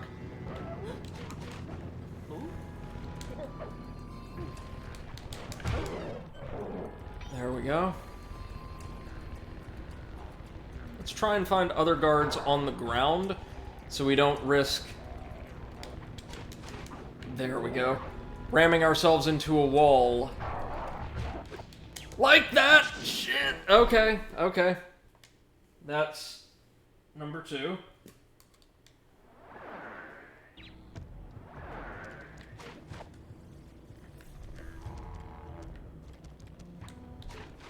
Oh, this is a perfect opportunity. 2 flashlight guards in a row. Nice. Oh, but they didn't count the first one at all? That's, a little strange, not gonna lie. What? Oh, that time the, auto-mapping on the possession move screwed me over. The minecart technically got between the Guru's airborne location and the guard, and I think it broke the kind of lock we had on them. That's a real shame. Yeah, this one... Not gonna lie, this one can be kinda nasty. What? Oh, shoot. Yep, this is... Like I mentioned, a couple of the Master Thief challenges are really tricky. I think I'm starting to remember now this might be one of them. Not necessarily because the Guru's a terrible character or his mechanics are janky or anything like that, but just because we're being asked to do something with him that his moveset wasn't exactly designed for? And that this area definitely wasn't designed for.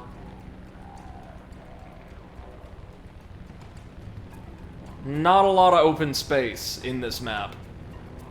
You know, where you could quite safely dismount one guard and load up onto another.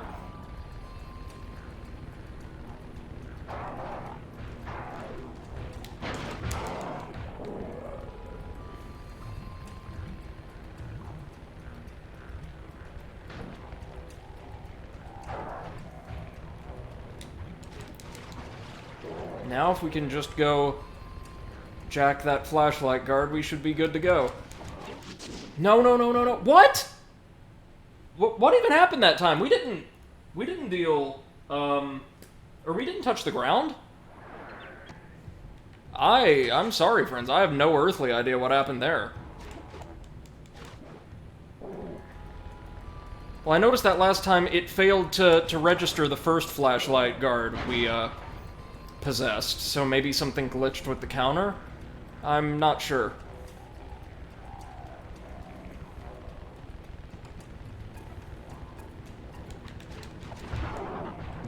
Oh! Shit. So that's 5 failures on this one mission. Yikes. After, to be fair, a very, very smooth stretch for the first few, or the first chapter and a half worth of challenges. Hey, Val, good evening. How are you doing, man? I'm doing alright, thank you. And yourself? Just playing through some of the optional, quote-unquote, Master Thief challenges in Sly 3. One of my favorite series here, by the way. This is one of my favorite games of all time, as a child. Sly 3. And I'm happy to say, unlike oh so many childhood memories of media, this holds up perfectly. I mean, it's got some of the minor technical issues you might associate with a PS2 era title, but god damn if this isn't stylish. And smooth as butter in, like, one's hands. Good stuff. And if you look at the formula adopted by Sly Cooper for the second and third entries, you'll see it's basically Assassin's Creed with more personality. Which is to say, Assassin's Creed with personality.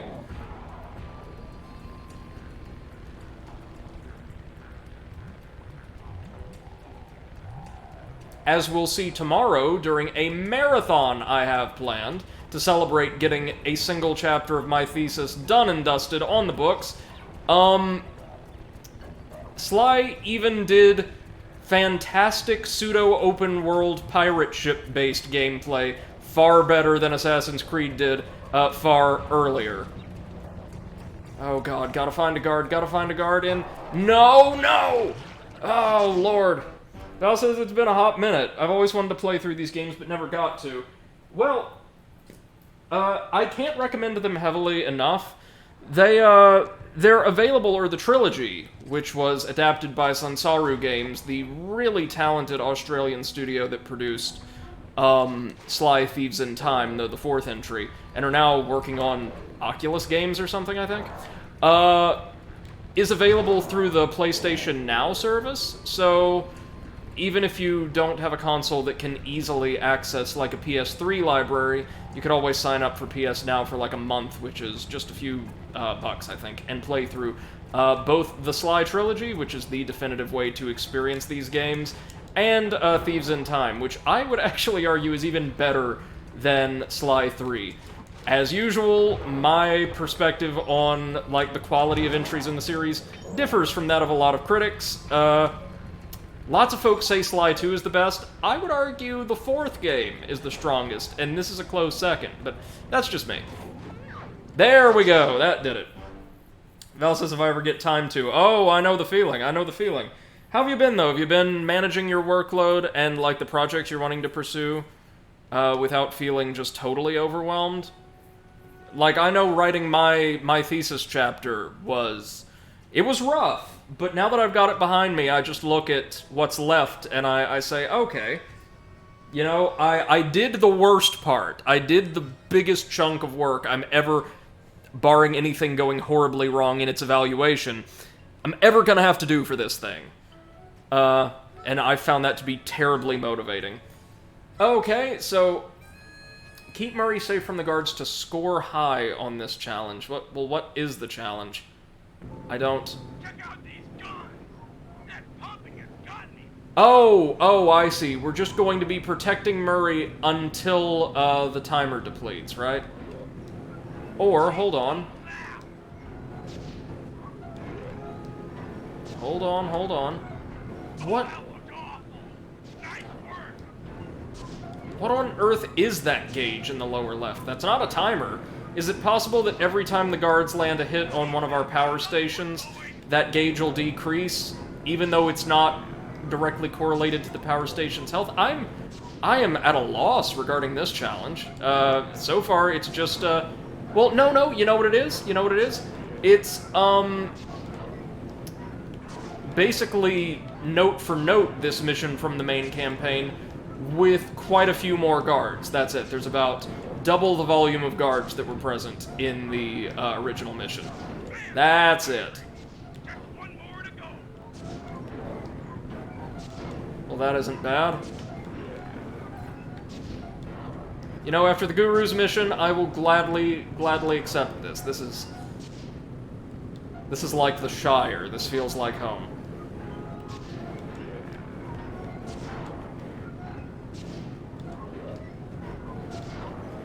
And it's a Murray mission, so, or a Murray-related mission, meaning you know fools are gonna die. Dozens and dozens of fools are gonna die.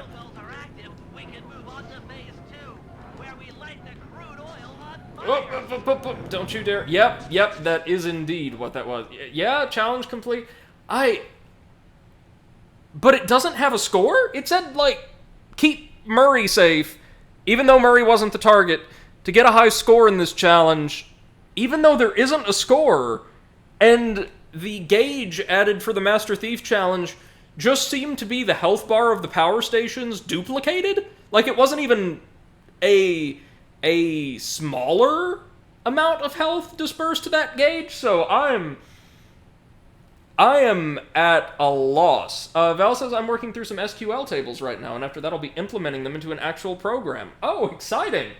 Best of luck. Let us know how that's going, by the way. I'm sure, well, I would, but I'm certain other folks in the Discord, the more technologically inclined folks, would be delighted to hear about whatever it is you're making, like, from a technical standpoint.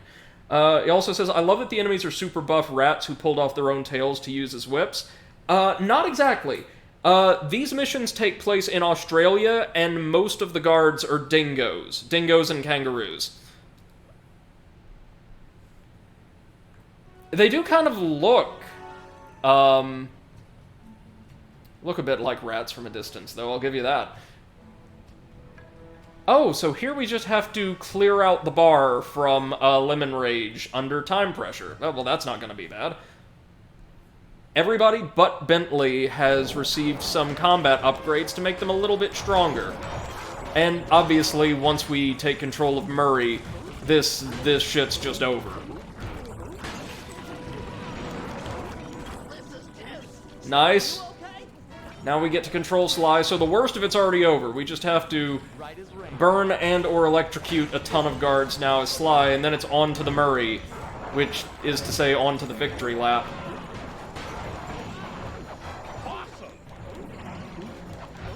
Definitely could have used the Panda King for this mission, I tell you that.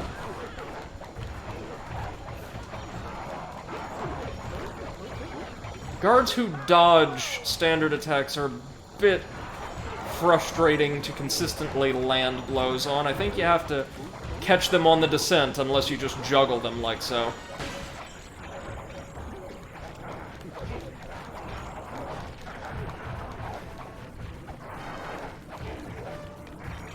Man, this is a franchise, I've said many, many times during this playthrough, but this is a franchise that desperately needs to come back.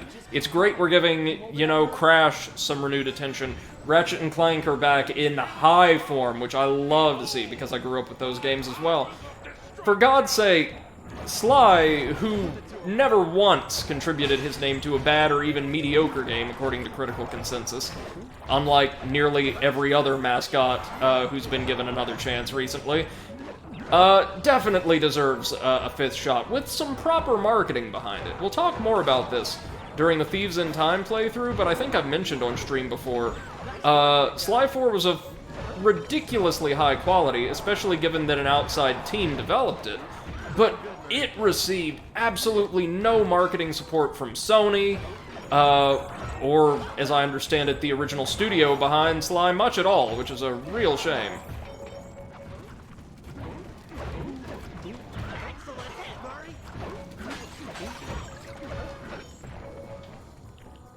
And we made it! Nice, nice, with about 15 seconds to spare. Val says Spyro was also in the running. I know, but it looks like, it'll be a while before he sees the light of day again, because apparently Call of Duty needs even more tech support, right? Well, no. I take that back. I think there is still noise being made about a new Spyro game to be announced sometime soon, but we won't actually get a product in our hands anytime in the immediate future, if that's the case. Val says, Sly took the longest.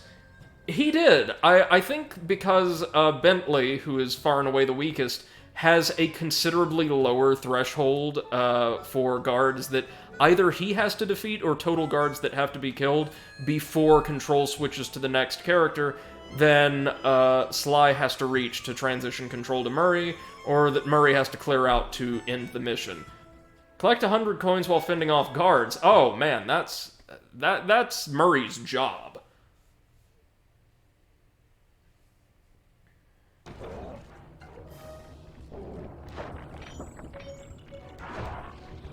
Are we even going to have to feed the guards to the crocodile here, or are we just slugging it out until we get 100 coins? Let's see, Murray, stop time. I love that that's one of his abilities. Like, yeah, it leans very lightly into his mystical training in Sly 3. But at the same time, it's great that this massive engine of destruction can also defy the laws of time. Murray is the best. Like, as much as I want a Sly Cooper 5, I would also appreciate a solo Murray game. That I anticipate would be like an extraordinarily gory, M-rated character action game. Val says, Zawaru, though. Yeah. Murray doesn't need a stand, though. He is the stand.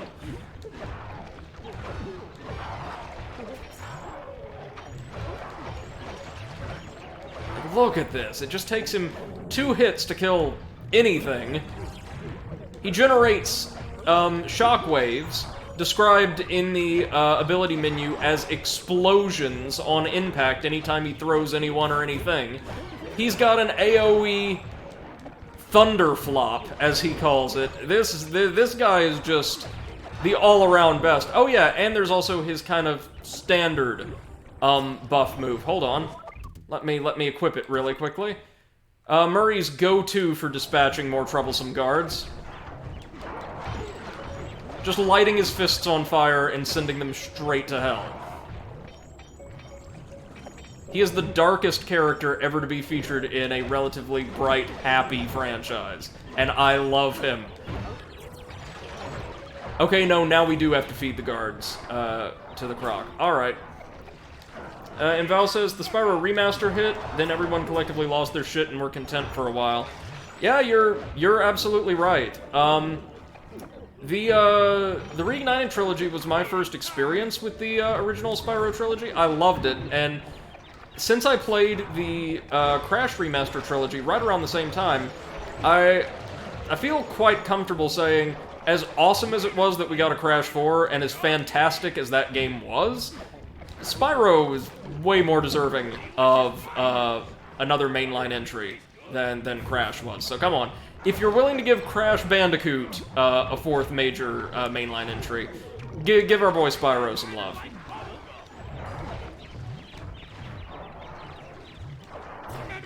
For the most part, the Reignited trilogy was smooth as butter. By the way, Sansaru, the same folks who handled these remasters, also handled the, I guess, reignition of Spyro 3 for that collection. Yeah, well, that wasn't too bad. Oh, now we just have to, unhinge the Mask of Dark Earth, under a fairly generous time limit, I think. That'll be bad. Yeah, and Val says, yeah, Spyro deserves better than being second to Call of Duty. Absolutely. Absolutely. I'm not even certain, well, I mean, I'm sure it is, but I was gonna say, I'm not even certain Call of Duty is making anywhere near the money it did back in its heyday anymore, but I wouldn't know. I mean, certainly more than enough to justify its perpetuation as a major franchise, but, like, I have a hard time believing, yikes, they're pulling in the... Jesus Christ, Sly. They're pulling in those, like, Modern Warfare 2 numbers anymore, you know?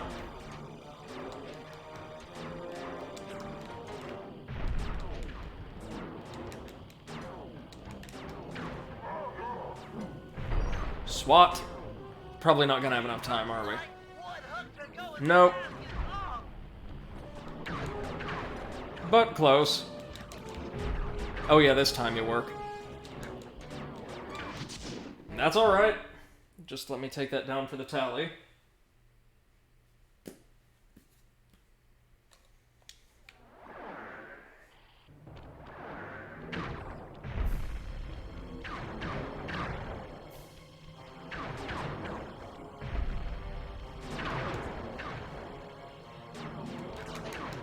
Not again! What is going on there? It's like the game... Hold on. I'm actually going to retry this one. Because something is off with, like, again, this auto-mapping. When you press the circle button to grapple onto one of those wires, it looks like the relative position of the element of Carmelita's uniform we were gripping onto, there we go, kind of sent the auto-pathing for a loop. There we are. I don't remember that happening in the original version. But, I mean, I'm sure it did. It's been ages since I've played those. Been ages since I played any of these, really. Too long.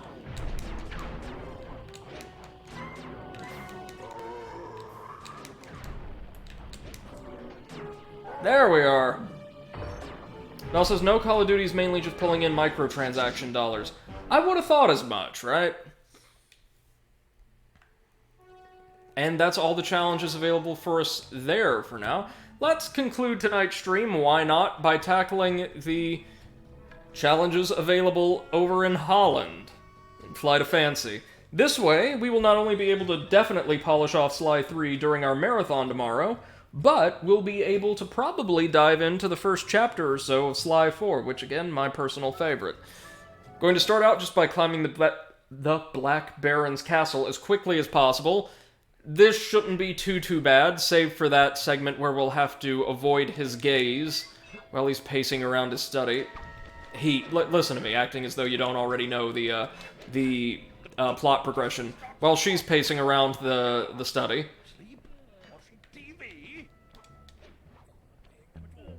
I have no idea how she manages to achieve that dialect, though. Or I assume some kind of voice changer, like a very sophisticated one.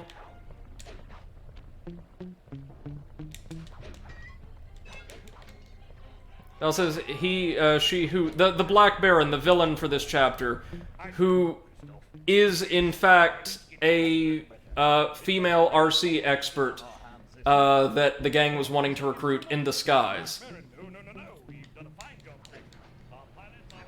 The Baron persona is based on, like, World War I era flying aces. There we go. Oh, and now we just have to kill 30 guards while bringing down Mugshot in the Cooper Hangar defense mission. This should be super easy. Again, it's a Murray mission. So, even though we want to wait to kill Mugshot, nothing in the rules says we can't get his health down nice and low quite early on. Especially given that it's actually impossible to cause him harm save by ramming the engine block straight into him. Like so. Take him down now!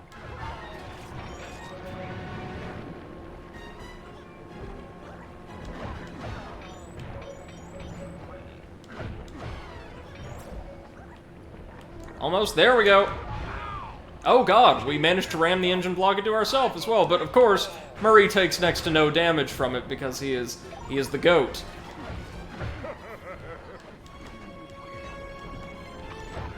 I mean, I may be taking a lot of blows here, but that's kind of Murray's playstyle. You take blows, but you don't really notice any of them.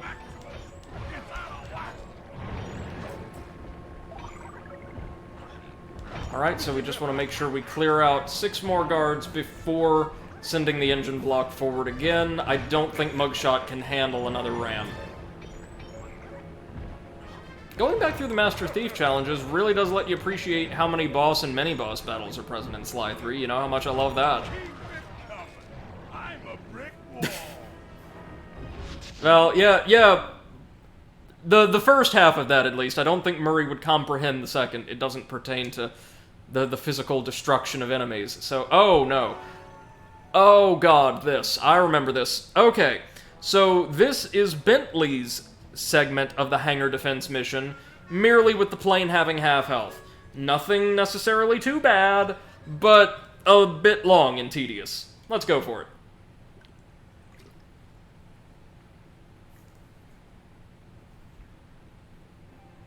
Huh? Wi-Fi connection lost. Seriously? Alright.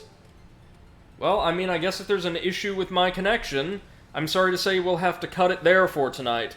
We will be back tomorrow at roughly 7 p.m., maybe 6 p.m. CEST, for the conclusion of Sly Cooper 3, which shouldn't take too long at all. We've got Chapter 5, one of my favorites, Chapter 6, which is a very short conclusion, and then just a bunch of Master Thief challenges. We were able to play through nearly half the game's share of Master Thief challenges in under an hour, just to give you an idea.